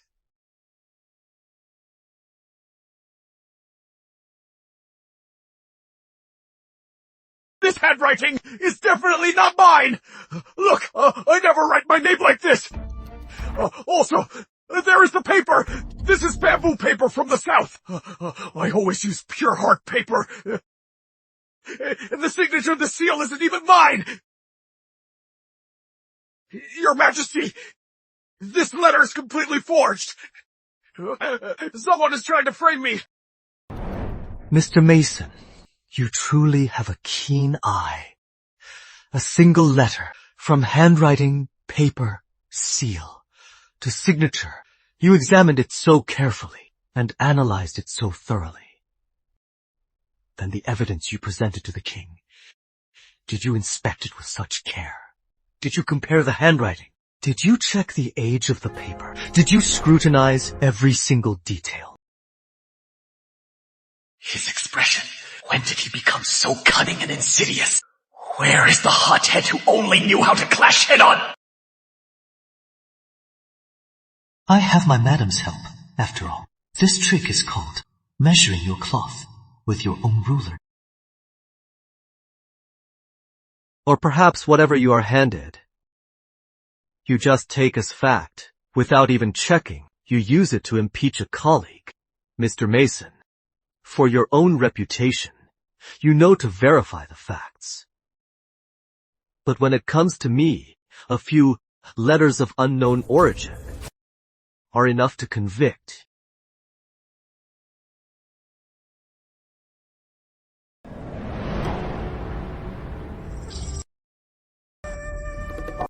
I studied hard for 10 years to serve as an official. I have been cautious, treading on thin ice. I don't fear being investigated. I only fear that a few forged letters will ruin my reputation. I implore you, my king, to seek justice for me. Hear my decree, Charles. The exam fraud case will be tried by the Grand Court. Within 10 days, Edward Grand Court. Within 10 days, Edward Grant must return to the capital to testify. Robert Mason, these letters of yours will also be verified by the court. Framing a civil servant will be strictly punished by law.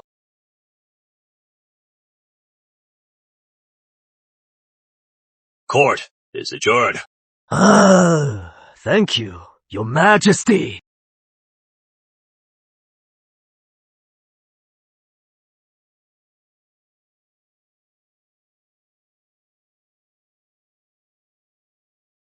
Forgive me, Chancellor.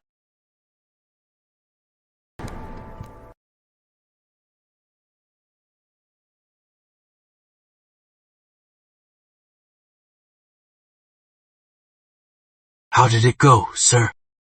My wife's words. I remembered every single one of them. How could I possibly lose? Let's go home and get my reward.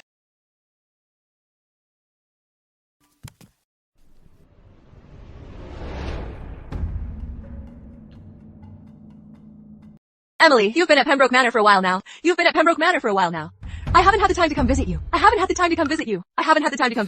I was just passing by today. I hope I am not intruding.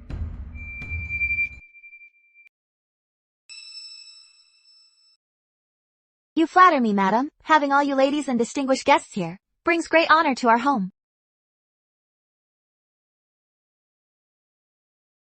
The Queen and Crown Prince were punished yesterday, and today Victoria's mother comes knocking. Right when my mother-in-law is out praying. She clearly thinks a lowly daughter like me can't host a proper gathering. She is doing this on purpose. A weasel paying respects to a hen. She is up to no good.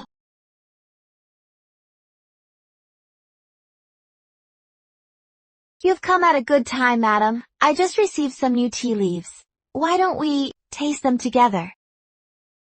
All right. Then I would love to have a taste. Looking for trouble? Fine. I'll brew you a pot. You won't forget.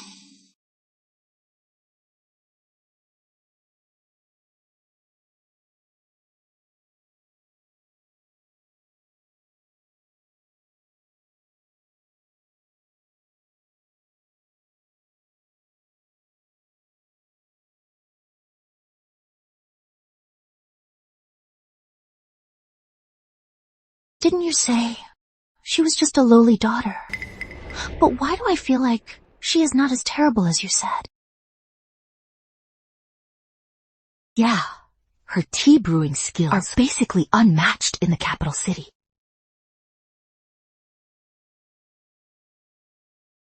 Her skills are fine, but these tea leaves aren't premium at all. Those who don't know better would think Pembroke Manor has fallen on hard times.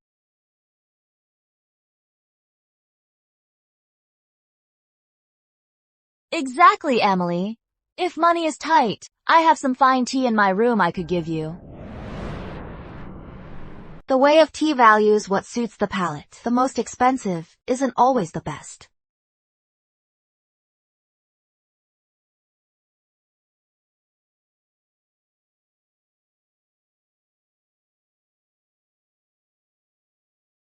Mrs. Smith, your dark circles show you are not sleeping well.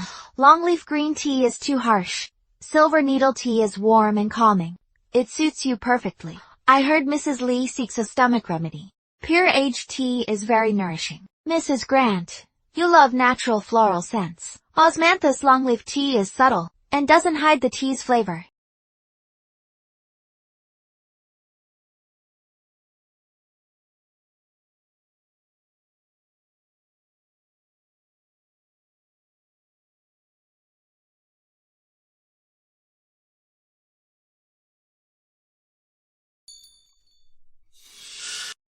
I didn't expect you to be so perceptive.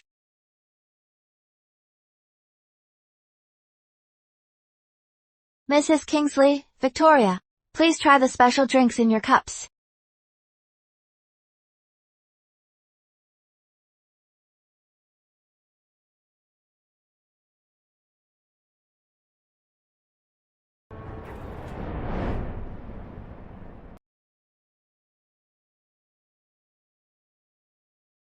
This is just plain water! Emily Sinclair, how dare you trick me as expected of a lowborn! You have no manners at all!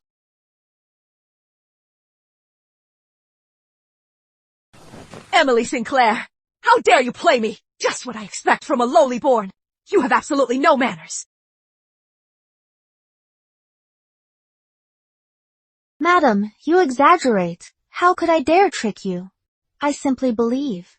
Tea has countless flavors, and tasting it reflects the heart. A person of pure heart can find sweetness even in plain water, but one with ill intentions, who only seeks out faults, will find even royal longleaf green tea completely tasteless. Madam, what flavor did you taste? Emily Sinclair, how dare you speak to my mother like that?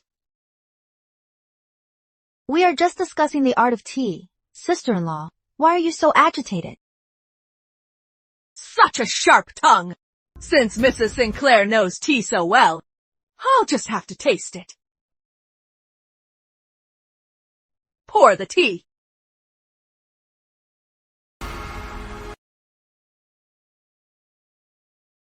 Grand Lady Kingsley sure has her ways. If Miss Sinclair pours it, she lowers herself to serve others. If she doesn't, she disrespects her elders. Let's see how she gets out of this.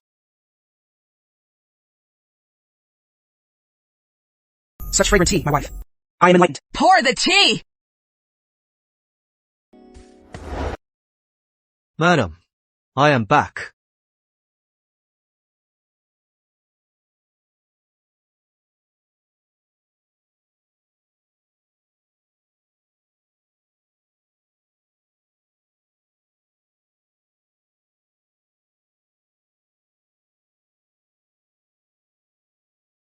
Husband, when did you return?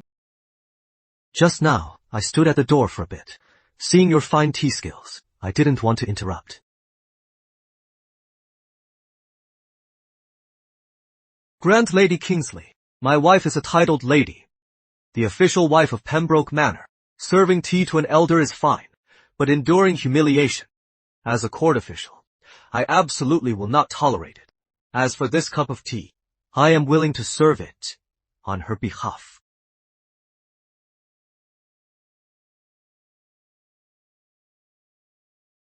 No need. These two are full of tricks. If Charles pours the tea, Who knows how he'll twist the story to complain at court? Mother, it is getting late. Let me walk you back.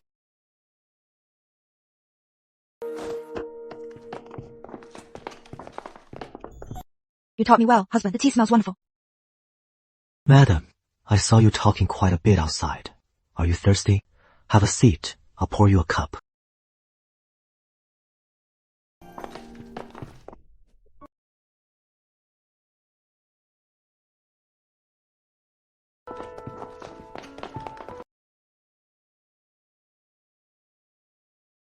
Sir Pembroke's devotion to Madam is truly rare in this world. Such deep affection is something we can only envy.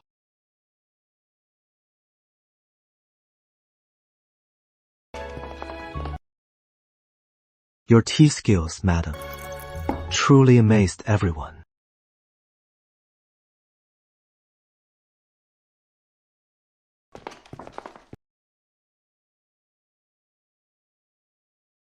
What are you looking at, madam? Understand people's minds, know what they desire, meet their needs. Brewing tea works like this. The art of tea is the same.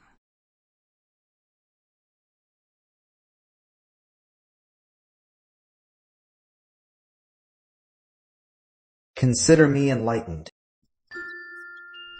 Mr. Mason from the Board of Censors impeached me. He said I cheated on the exams, bribed the examiner, Edward Grant, and leaked the questions. If not for your tea lessons, I might not have come back today. They finally made their move. The king gave me 10 days to investigate, he says, but he actually wants me to prove my own innocence. Edward Grant is an honest man. It couldn't be for money. But his kids are in the capital city. He is easily used by the Kingsley house. I am going to visit his manor. By the way, that Mrs. Grant from today is Edward Grant's daughter-in-law. Daughter-in-law? My dear, I've figured out a way to help you.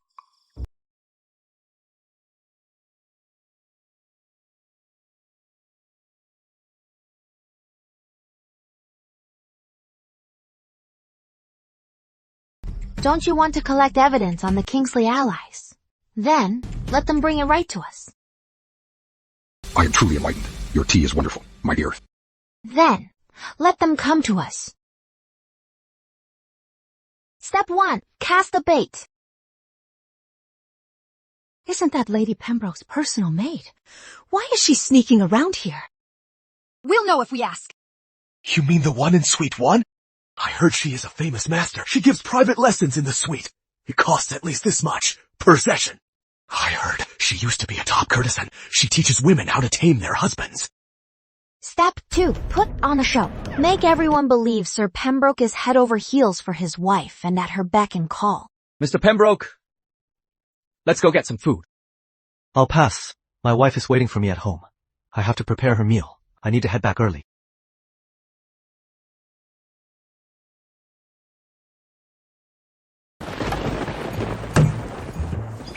You guys carry on. My wife gets scared easily. She can't sleep alone when it thunders. I am heading back to be with her. Mr. Pembroke's wife, what is her background? I remember he didn't want to marry her at first. You don't know. Let me tell you. The final step. Reel in the net. People always believe what they dig up themselves. Charlotte, White. Finally, it is my turn! What kind of master do I serve? Oh, all his money goes to his wife. I don't even have a dime for a drink. Hey, little guard. Tell me, this master of Emily's, who exactly is she, and how does she take students?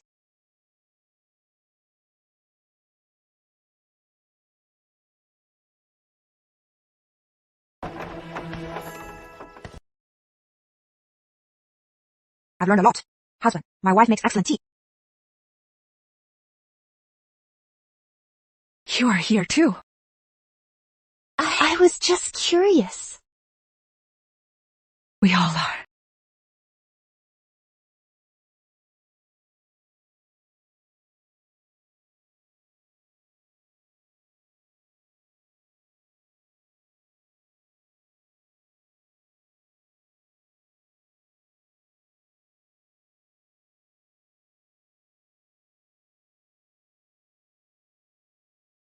Quit playing games and come out already.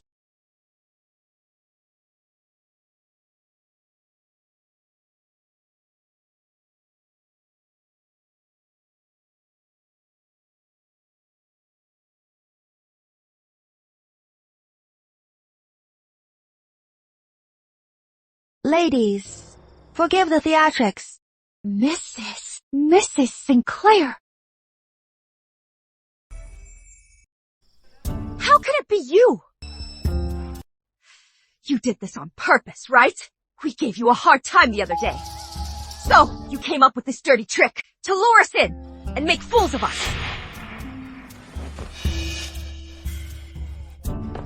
Ladies, you came here simply to learn some methods, to win back your husbands, and secure your status at home.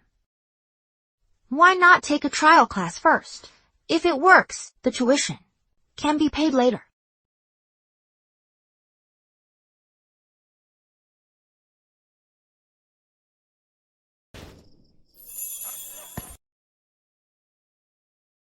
Lesson 1 is how to make your husband care for you on his own. A man's heart is like a rock when hard, and like cotton candy when soft. The key isn't about what you do, but rather letting him know that you need him. You need him.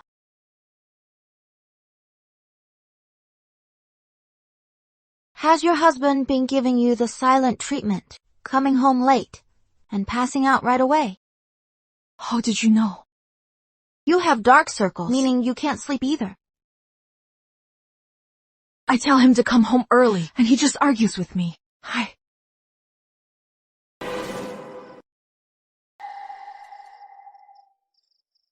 That is easy. Try putting it another way. My dear, when you are not around, I just can't sleep well. Tonight, could you come home early?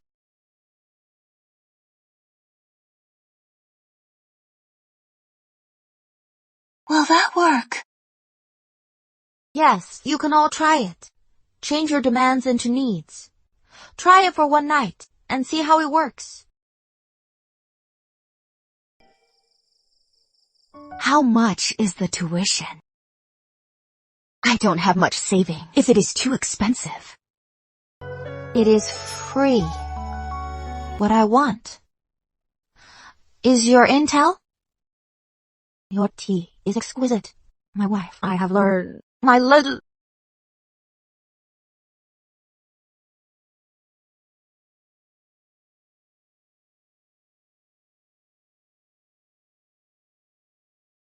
My dear, this lesson was excellent.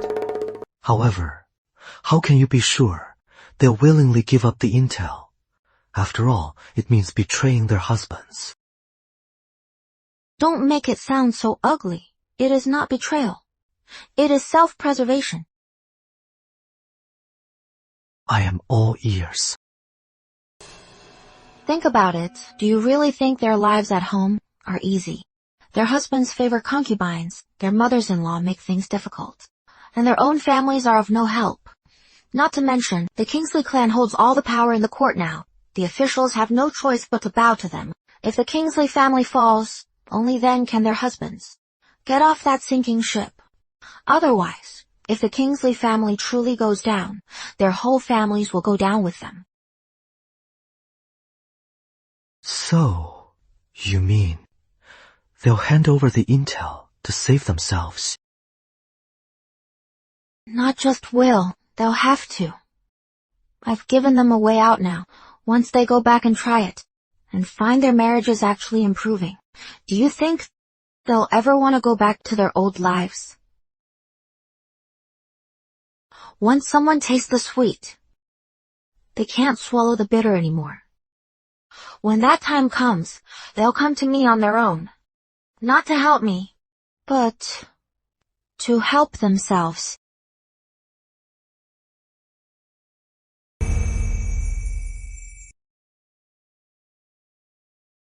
Emily, you always surprise me. That is because I understand them.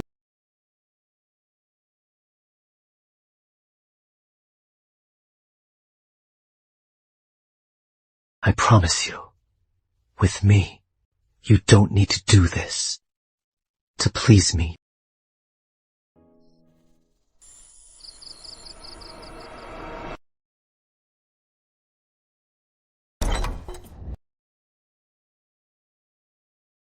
Mrs. Sinclair! Mrs. Sinclair! Mrs. Sinclair! Mrs. Sinclair! That trick you taught us worked like a charm. Last night I told my husband, I said, I can't sleep without you here. And he actually came home early for once. Mind you, he even asked me if I wasn't feeling well. My husband talked to me for an extra 15 minutes last night. It has been 3 years since I've talked with him for that long. Mrs. Sinclair, we want to keep learning. Ask us whatever you want to know. Yes, ask away. Yes.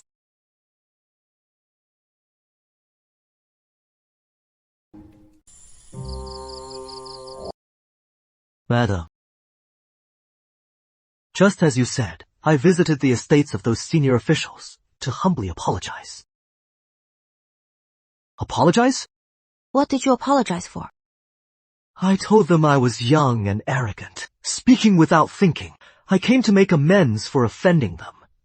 I even used the 3-step weakness tactic you taught me. I am foolish. Please forgive me. I will surely mend my ways. And then? And then, I've clashed with them so many times, they'd never seen me like that. They told me. The Kingsley house approached them privately, offering huge rewards to support my impeachment in court, but none of them agreed. They are easily swayed, but not bad-hearted. With people like them, the tougher you act, the more they hide. But if you soften up, they actually feel bad.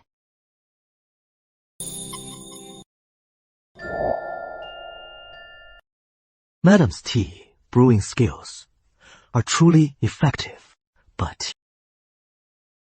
But what? These alone aren't enough. We need Edward Grant to retract his confession personally. Otherwise, the Kingsley house could just throw out a scapegoat and accuse us of forging the testimony. I've already convinced Mrs. Grant, she said. She'll persuade her father-in-law. It is just the Kingsley house has taken her son, Junior Grant, so her father-in-law is full of misgivings. As for Junior Grant, I've already asked Charlotte White to look into it. As long as we find out where he is being kept, we can rescue him. I've got some new info. Not long ago, Deputy Justice Lee received a secret letter. Ever since then, he has been running to his office. Sometimes he doesn't come home all night. So, he is the informant. No wonder he ignored my visiting card before. This news is so important. But why would Mrs. Lee be so open and share such a secret with you? Because Mr. Lee had been running around for days and rarely shared a bed with her. She was quite upset and complained to me.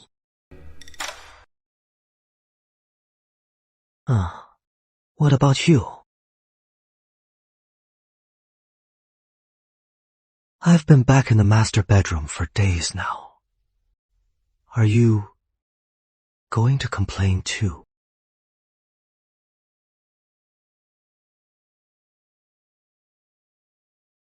No complaints. It is pretty sweet.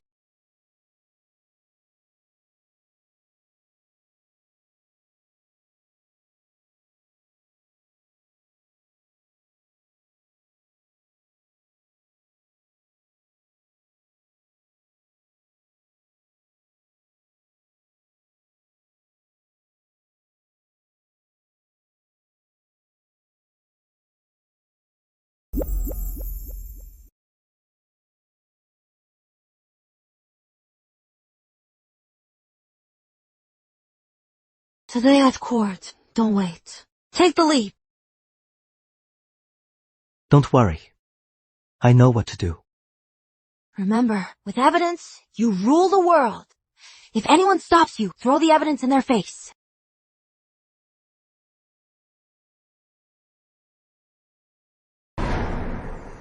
Compared to when we first met, when you were so fierce and feisty, you've changed so much. A clingy little tale being so genuine.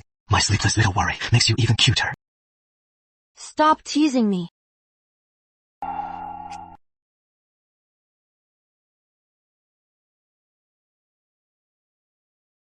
Little tail, crescent eyes, full of care. Little tail, what else can I do? Nothing at all, you smiling at me. Okay.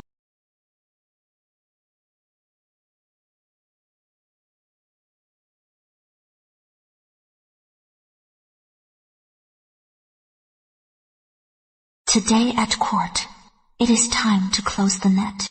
As for my sister-in-law, it is time to settle the score. Emily! Bad news. 3 days ago, Victoria secretly sent Mr. Lee's daughter to the East Wing Palace. Now, all the ladies in the capital are flocking to her side. What? They finally made their move. Aren't you worried? Why panic? It is just heads delivered to our doorstep. I've been waiting for this day. For a very long time. Sister Grant, do you believe me? That the more Victoria woos those ladies, the faster she brings about her own downfall. What do you mean? Let's go. We're going to my sister-in-law's to steal them back. Oh, Lady Victoria, if you ask me, you're the most resourceful. I heard that the Lee girl has really won the Crown Prince's heart. Lady Victoria, do you think my two unmarried sisters could also have a chance? Don't worry, stick with me, and you'll enjoy endless wealth and glory. Emily Sinclair, even if you win over those ladies and solve Charles's urgent crisis, so what? The Crown Prince is the greatest backer. Once he takes the throne, we'll see how long you can stay smug. Third lady has arrived. Young madam has arrived.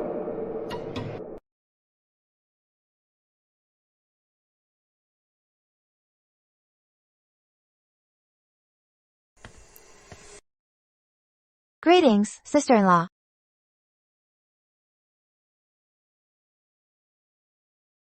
It is quite lively here, sister-in-law. Are you opening an academy too? I don't have your skills, sister-in-law, but recently I've realized something. Women shouldn't always try to please men. Having real power is the key to survival, am I right, sister-in-law? You bunch of opportunists. You go wherever the perks are. Have you forgotten how you got your happy marriages?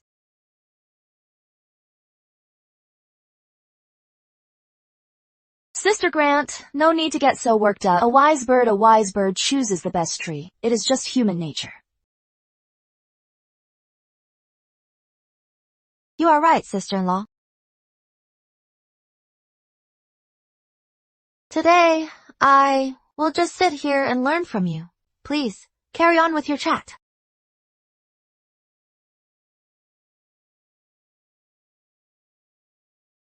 Didn't we come to win them back? Being this soft, how will you beat that old fox?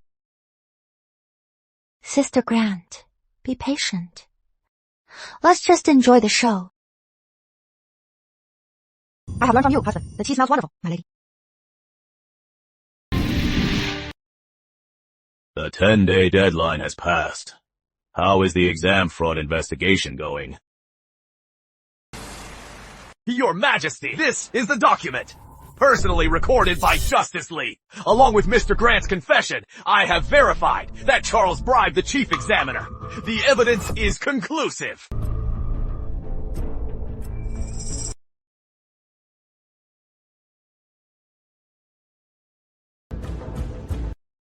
Your Majesty, every word Inspector Mason said is true. According to the law, Sir Pembroke should be severely punished. Sir Pembroke, what do you have to say? I beg your majesty for justice. Granted. How will you prove your innocence?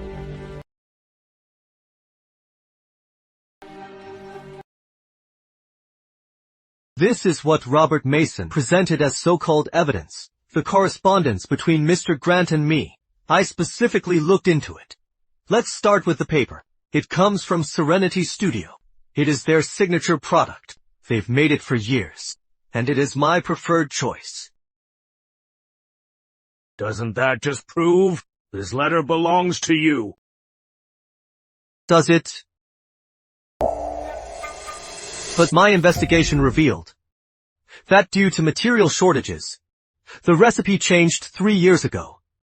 Fearing a drop in business, they kept it a secret. Without looking closely, no one would know. May I ask, Chancellor Kingsley, a candidate bribing an examiner, yet writing with paper that didn't exist until years later, is this foresight? Or did someone, when forging evidence,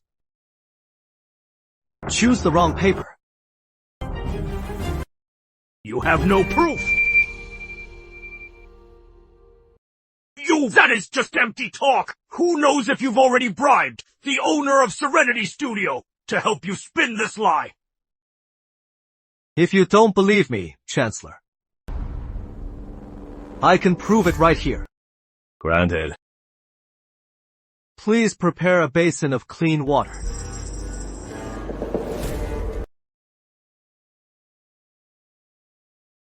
These are my practice papers before the exam back then. I have always kept them. They are both paper, but made of different materials.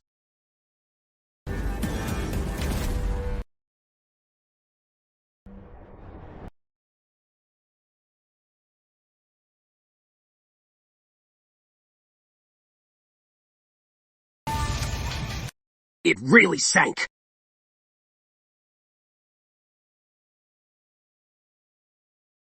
Sir Pembroke is indeed correct. William Kingsley, how do you explain this?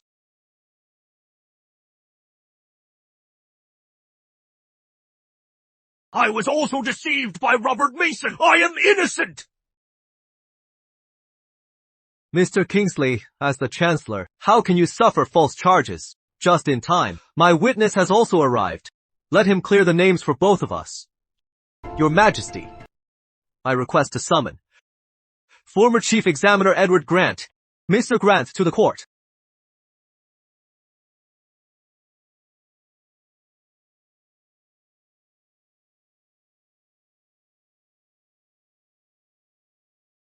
Your Majesty, I am guilty!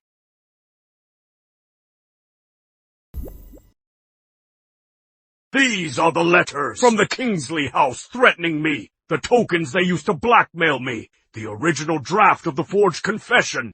I present them all.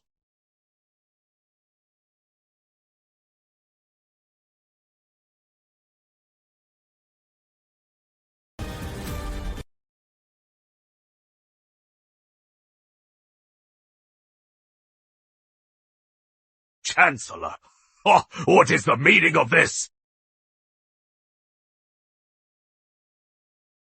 Aside from myself, there are other officials, forced to obey the Chancellor's orders, to intentionally smear Sir Pembroke. Fearing for our family's safety, we didn't dare to speak up. Speak up.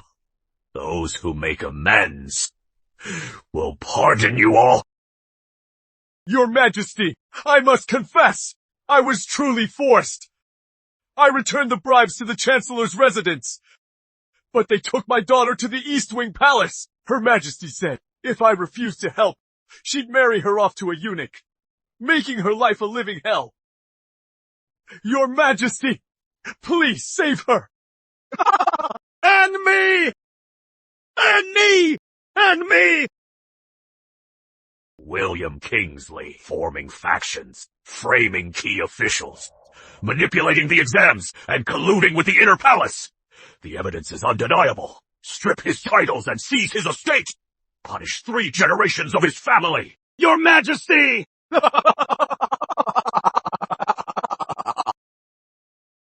Your tea is exquisite, my wife. I am enlightened.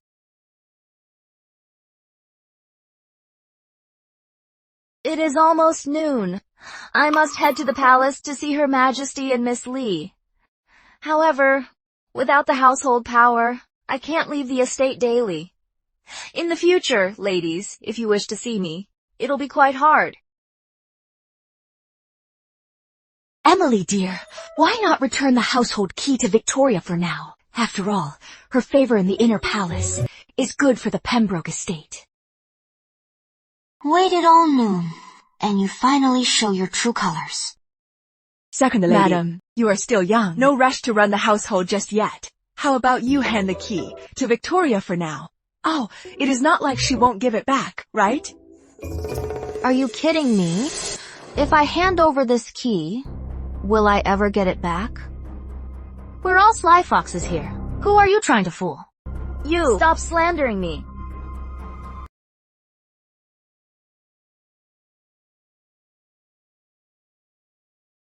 Ladies, do you really think life in the East Wing Palace is easy?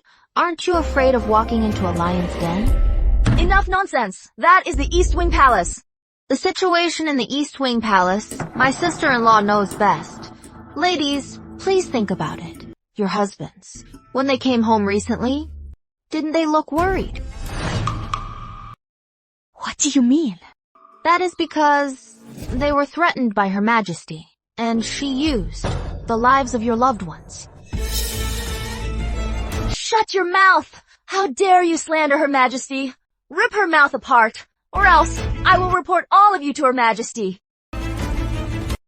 Whose mouth are you tearing apart, sister-in-law?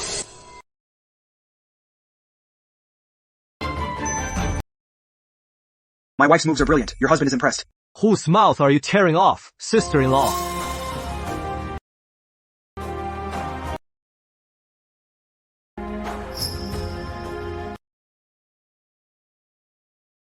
Emily spoke ill of the Central and East Wing palaces. It is a capital offense. Her words bring disaster.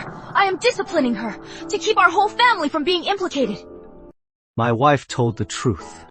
How is it speaking ill? The Queen is deposed. The Crown Prince is confined. Victoria is guilty of treason. She is confined here, awaiting judgment.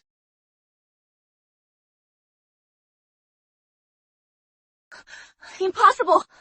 This is a lie. It is a lie! You two are putting on a show! My dear! My dear! I am here to take you home. Junior Grant is back home. Father is safe too. Really? It is all thanks to Sir Pembroke's plan. He got the king to order our protection. That is why Her Majesty didn't dare keep Junior Grant any longer. My dear, the so-called palace summon was just an excuse for Her Majesty to keep our daughter hostage in the palace, to force me to frame Sir Pembroke. The truth is, our daughter served the Queen for 3 days and got frostbite on her hands.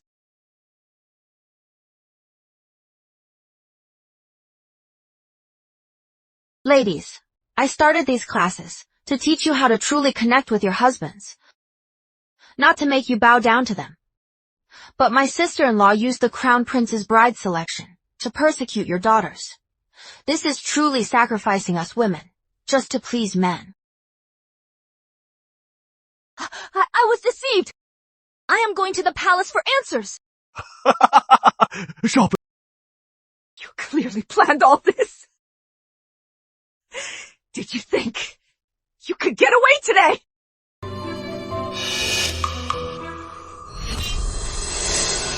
My dear! Serves you right. It is all because of you. You're such a horrible person.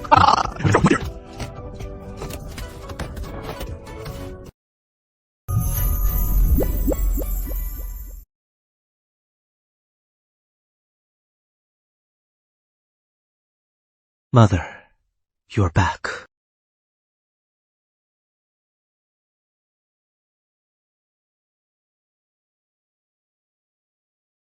Emily, if it weren't for you, Charlie might have fallen to the Kingsleys. Charlie marrying you is a blessing to the Pembrokes. Mother. What about you, Charlie? Do you have anything to say? I just want to say, I originally married Emily to fend off my political rivals. But now, I am keeping her for myself.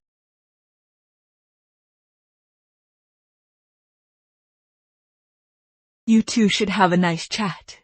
I'll head back now.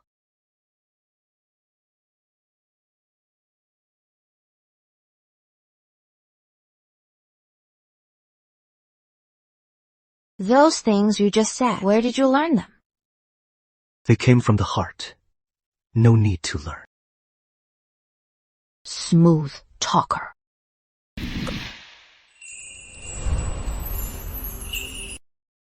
Do you like it, madam?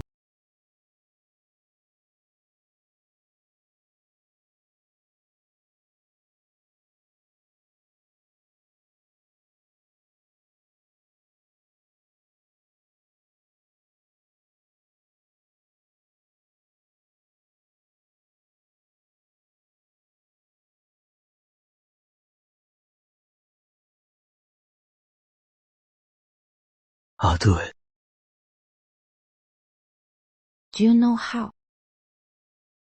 I can learn.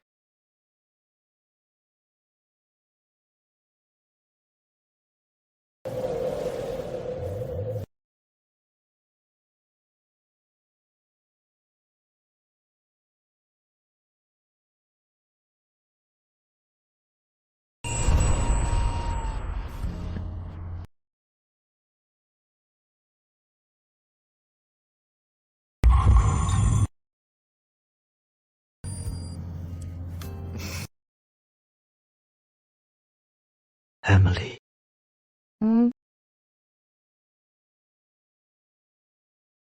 You don't have to scheme anymore. What do you mean? The Kingsley house has fallen. Victoria can't make trouble anymore. You don't need to play innocent to survive. And you don't need to act for me. How should I face you?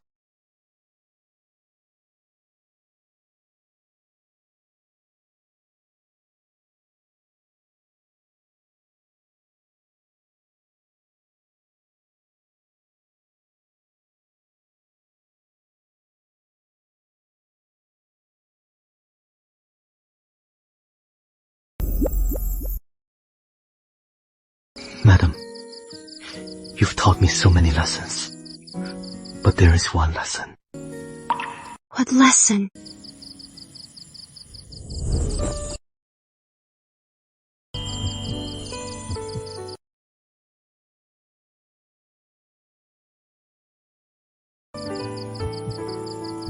How to truly be good to someone.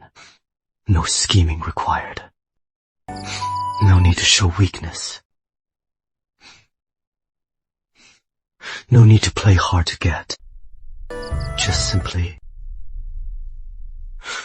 treating her well, but no matter.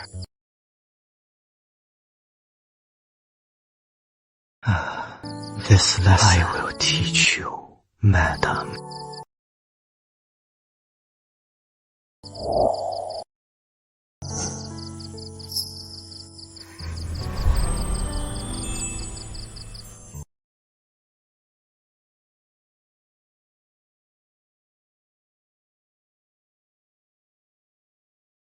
Young master! Young madam! Come quick!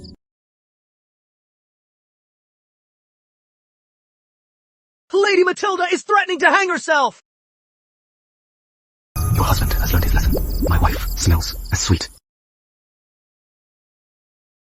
Victoria! Get down from there! We can talk this out! Mother! I am too ashamed to live! I made a huge mistake and ruined the Pembroke family. It is better if I just die. My lady! Please don't! My lady! crying, making a scene, and threatening suicide, hanging yourself. Aren't you a little too old to be playing such cheap tricks? Emily! I know you both hate me, but I really have no other choice. Just let me die! Please don't, my lady Victoria! Sister-in-law, if you truly care about the Pembroke family, if you want to die, you should do it outside. Mother has already been through enough. Why must you cause her more trouble?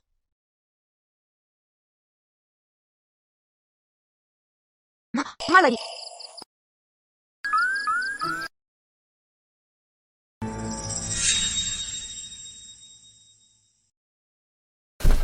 Mother! I was wrong!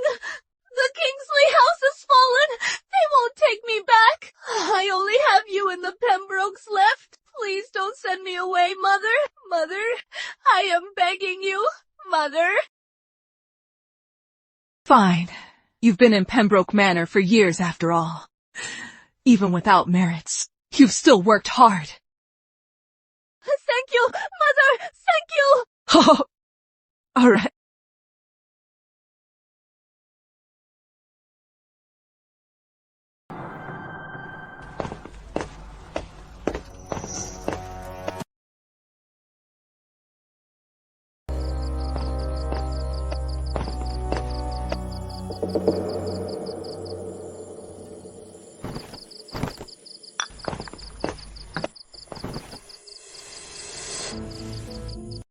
Victoria's act tonight, the more I think about it, the weirder it seems. The Queen was banished to the Cold Palace. That is the result of her teaming up with the Queen. The Kingsley house must worry about her at Pembroke Manor. How is it possible? They wouldn't take her back. You are right. After all, Kingsley Manor only has 2 daughters.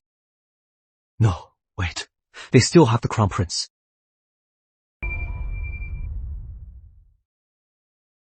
The Crown Prince controls the Southern Frontier Army. Now the Queen's fallen. He won't just sit back. They must be laying low, biding their time. What shall we do?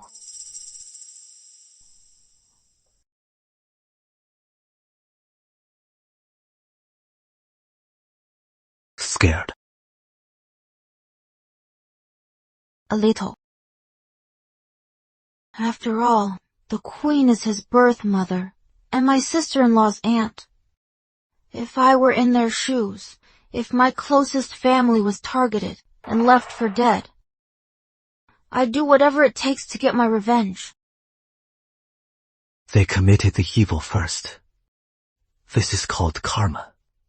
Even if they seek revenge, it won't end well for them. But we can't just be unprepared. I've decided. I am going to unleash my ultimate move. What ultimate move? The final lesson from my green tea class. Call for backup. Call for backup. Call? Who exactly? I'll call a backer who is way more powerful than them. If 1 isn't enough, I'll call 2. If 2 aren't enough, I'll call 3. If 2 aren't enough, I'll call 3.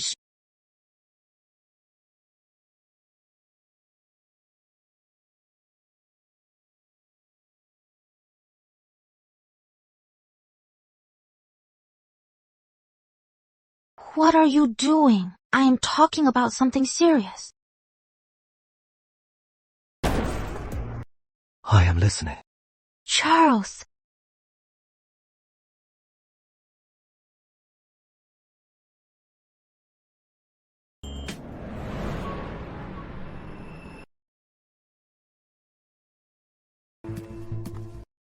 Lady Victoria, the Crown Prince's side is all ready. They're just waiting for you. The day has finally come, Emily Sinclair. Charles, your end is near.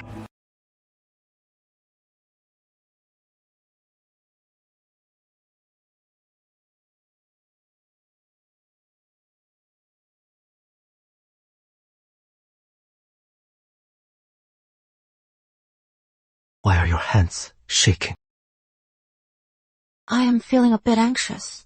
I just feel that the king asking you to negotiate with foreign envoys is a little too sudden. Emily, don't be afraid. The negotiation will take place at the relay station just outside the city. If anything happens, I'll be able to make it back in time.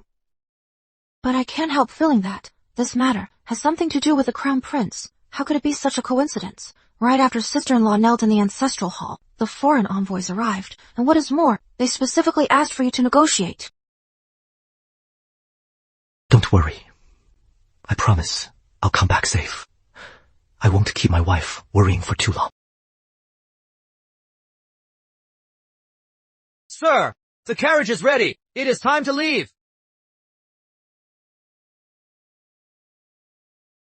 Wait for me.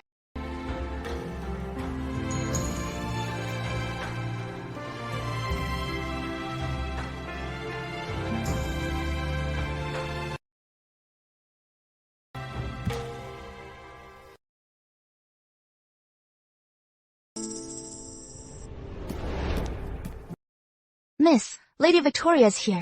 She is waiting in the main hall.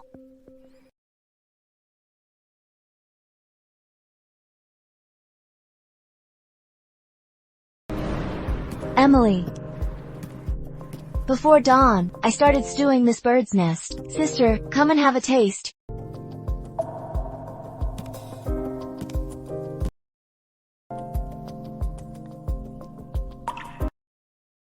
Is the sun rising from the west? I know, you don't like me, so I came today to make peace with you. Don't like you? Seems she still thinks she has never done anything wrong. Every day from now on, I will cook myself and make you some good food to nourish your body. Take it as my apology to you. Oh, what smells so good? I stand corrected. Your tea smells wonderful. My dear. What smells so good? I smelled it from miles away. And who might this be? This is my mother. My husband is out of town on business, so my mother-in-law allowed me to bring her here to stay for a few days. Ah, so it is Aunt Helen. Why don't you join my sister-in-law and sit down for a drink?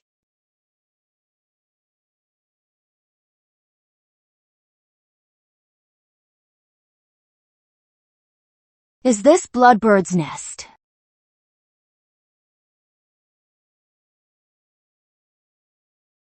And it has ginseng. My daughter sure is lucky. It seems that you two are quite close. Otherwise, why would she be so generous?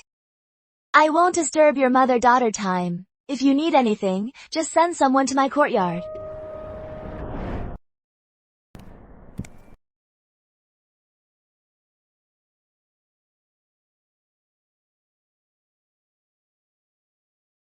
I've been around and seen all kinds of people. I can tell the look in her eyes is just off. That is exactly why I asked you here. Today, Charles was sent out of town for peace talks, but I just feel like it is a trap by the Crown Prince. No wonder. On my way here, I saw a sudden influx of unfamiliar caravans. By their looks, they're trained fighters. Caravans? Could they be? The Crown Prince's troops. Charles went for peace talks. As per the rules, he can't bring any soldiers. Lady Victoria just told me. She'll bring me tonics every day. She is clearly spying on me, making sure I don't leave. They're dividing and conquering, planning to wipe out the whole Pembroke family. Mom, help me escape. I need to save him. Hang it higher. Careful now. Hold it steady. Mother, what is all this? Her mother said she knows rituals to ward off evil, especially to pray for a child. So I thought we could pray for Emily and bless everyone in Pembroke Manor to be safe and sound.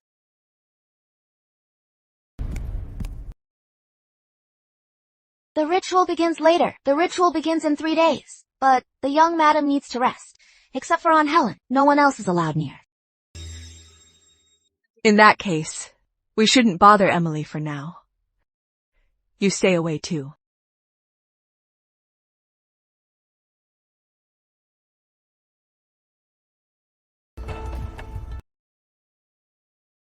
Playing tricks. If Emily makes a single move, report to me immediately. Yes, madam.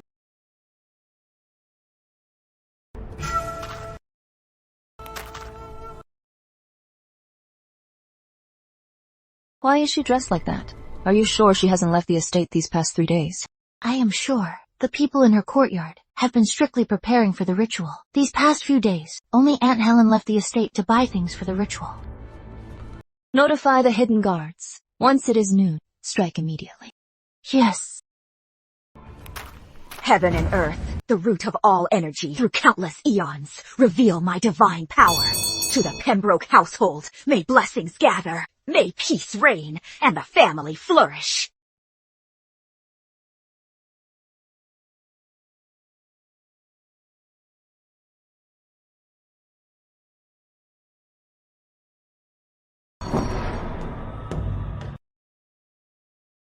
Something's wrong.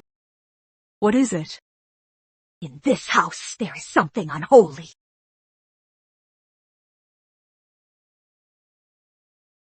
The heavens tell me the foul presence is right here. It is you. I've learned my lesson. The fragrance of my wife's tea. It is you! Aunt Helen! What is the meaning of this? The heavens told me that you are the curse of Pembroke Manor, and you must be eliminated. Eliminate me, Mother! Don't tell me you actually believe these cheap tricks!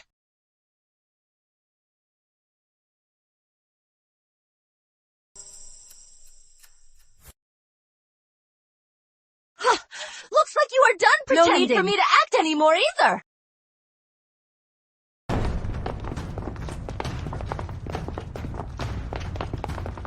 You are the merchant caravan that appeared in Capital City. Wait, you are not merchants. You are soldiers. Aren't you? Figuring this out a bit too late. Tie her up. Today, nobody is leaving here alive.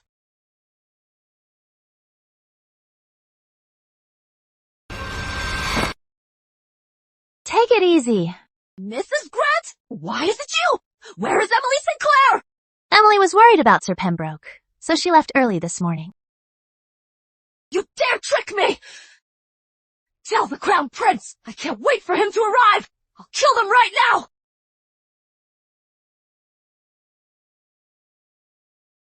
The private soldiers you deployed have been cornered by the commander of the capital garrison just outside the manor. Not a single one can escape. I already sent a secret report to the king. If we don't leave this manor alive, your Kingsley house will be completely wiped out. And me, if I don't go back alive. Murdering an official's family will add to your crimes. So what? Your son is doomed! His Royal Highness will definitely kill him! Grand Madam, Sir sent a message. Everything outside the city is under control. Lady Victoria, the second lady, also has a message. Messing with you is like child's play. Impossible! Impossible!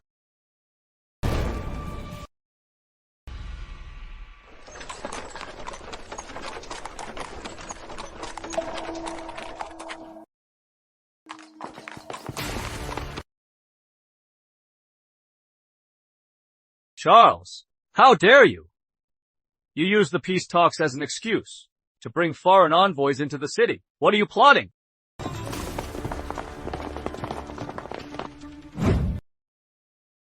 The evidence of your treason is solid. I have orders to arrest you. Resist, and you'll be killed on the spot. Your Highness, are you sure? I brought foreign envoys.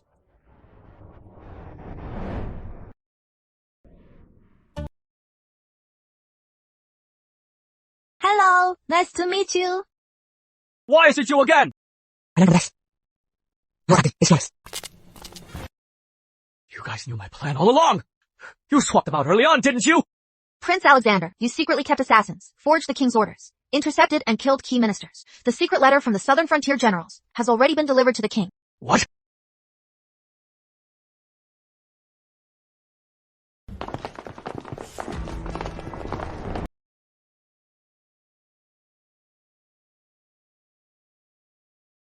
How dare you? How dare you raise a private army? You are wrong. These men are the king's men. When Lord Pembroke made great contributions, the previous king gave him these guards. They only answer to this token. You are going to the palace alone tonight. If there is danger, they will keep you safe. Is this from when you appealed at the palace? Mother gave it to you. Didn't you ask me why I dared to go to the palace alone? This is the answer. You didn't think I'd come here just to die, did you? So what? I am the crown prince. If anything happens to me, you'd be murdering the crown prince right in the street. Besides, the streets are completely empty. Not a single soul in sight. No one will ever know about this. Who says there is no one?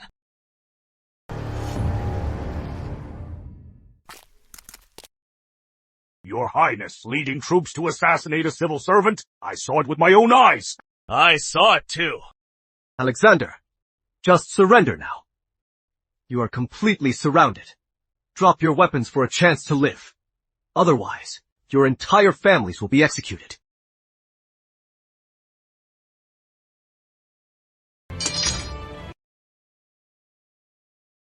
You useless trash! Take him away. Let me go! Let me go! Let me go! Calling for backup. How did I do? You mastered it.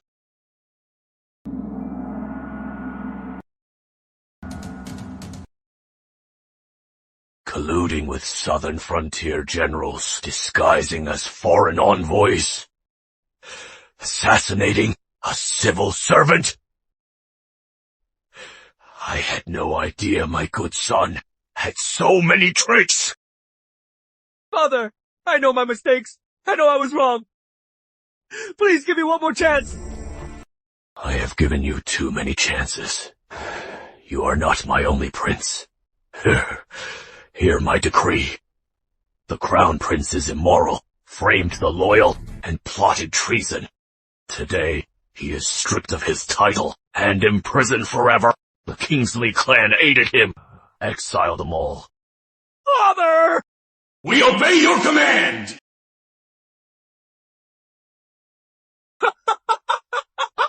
This is all you're doing!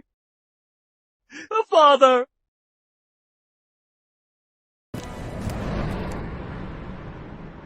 In quelling this rebellion, you both made great contributions. From this day forth, Charles is promoted to Minister of Personnel.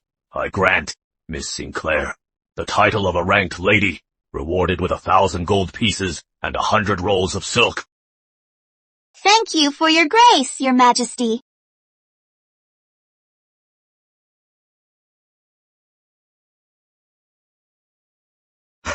Emily.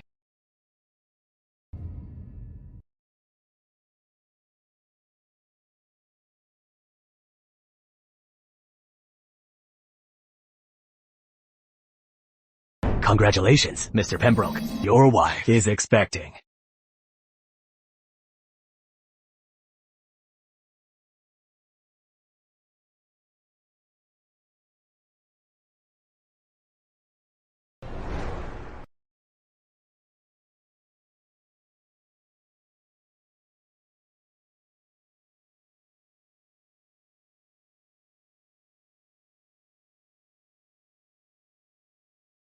My sister-in-law is being executed today.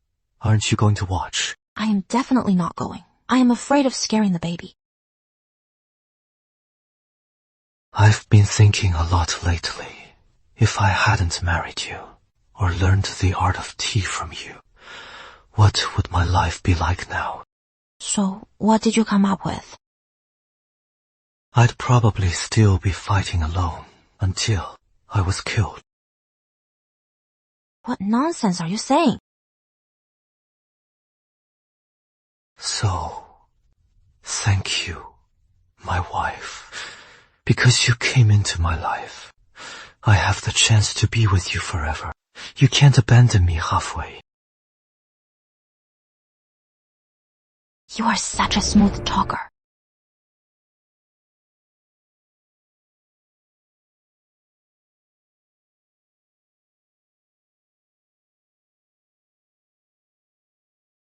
The art of tea teaches you how to make people believe your facade. But in the end, I realized what stays with you for a lifetime is always true sincerity.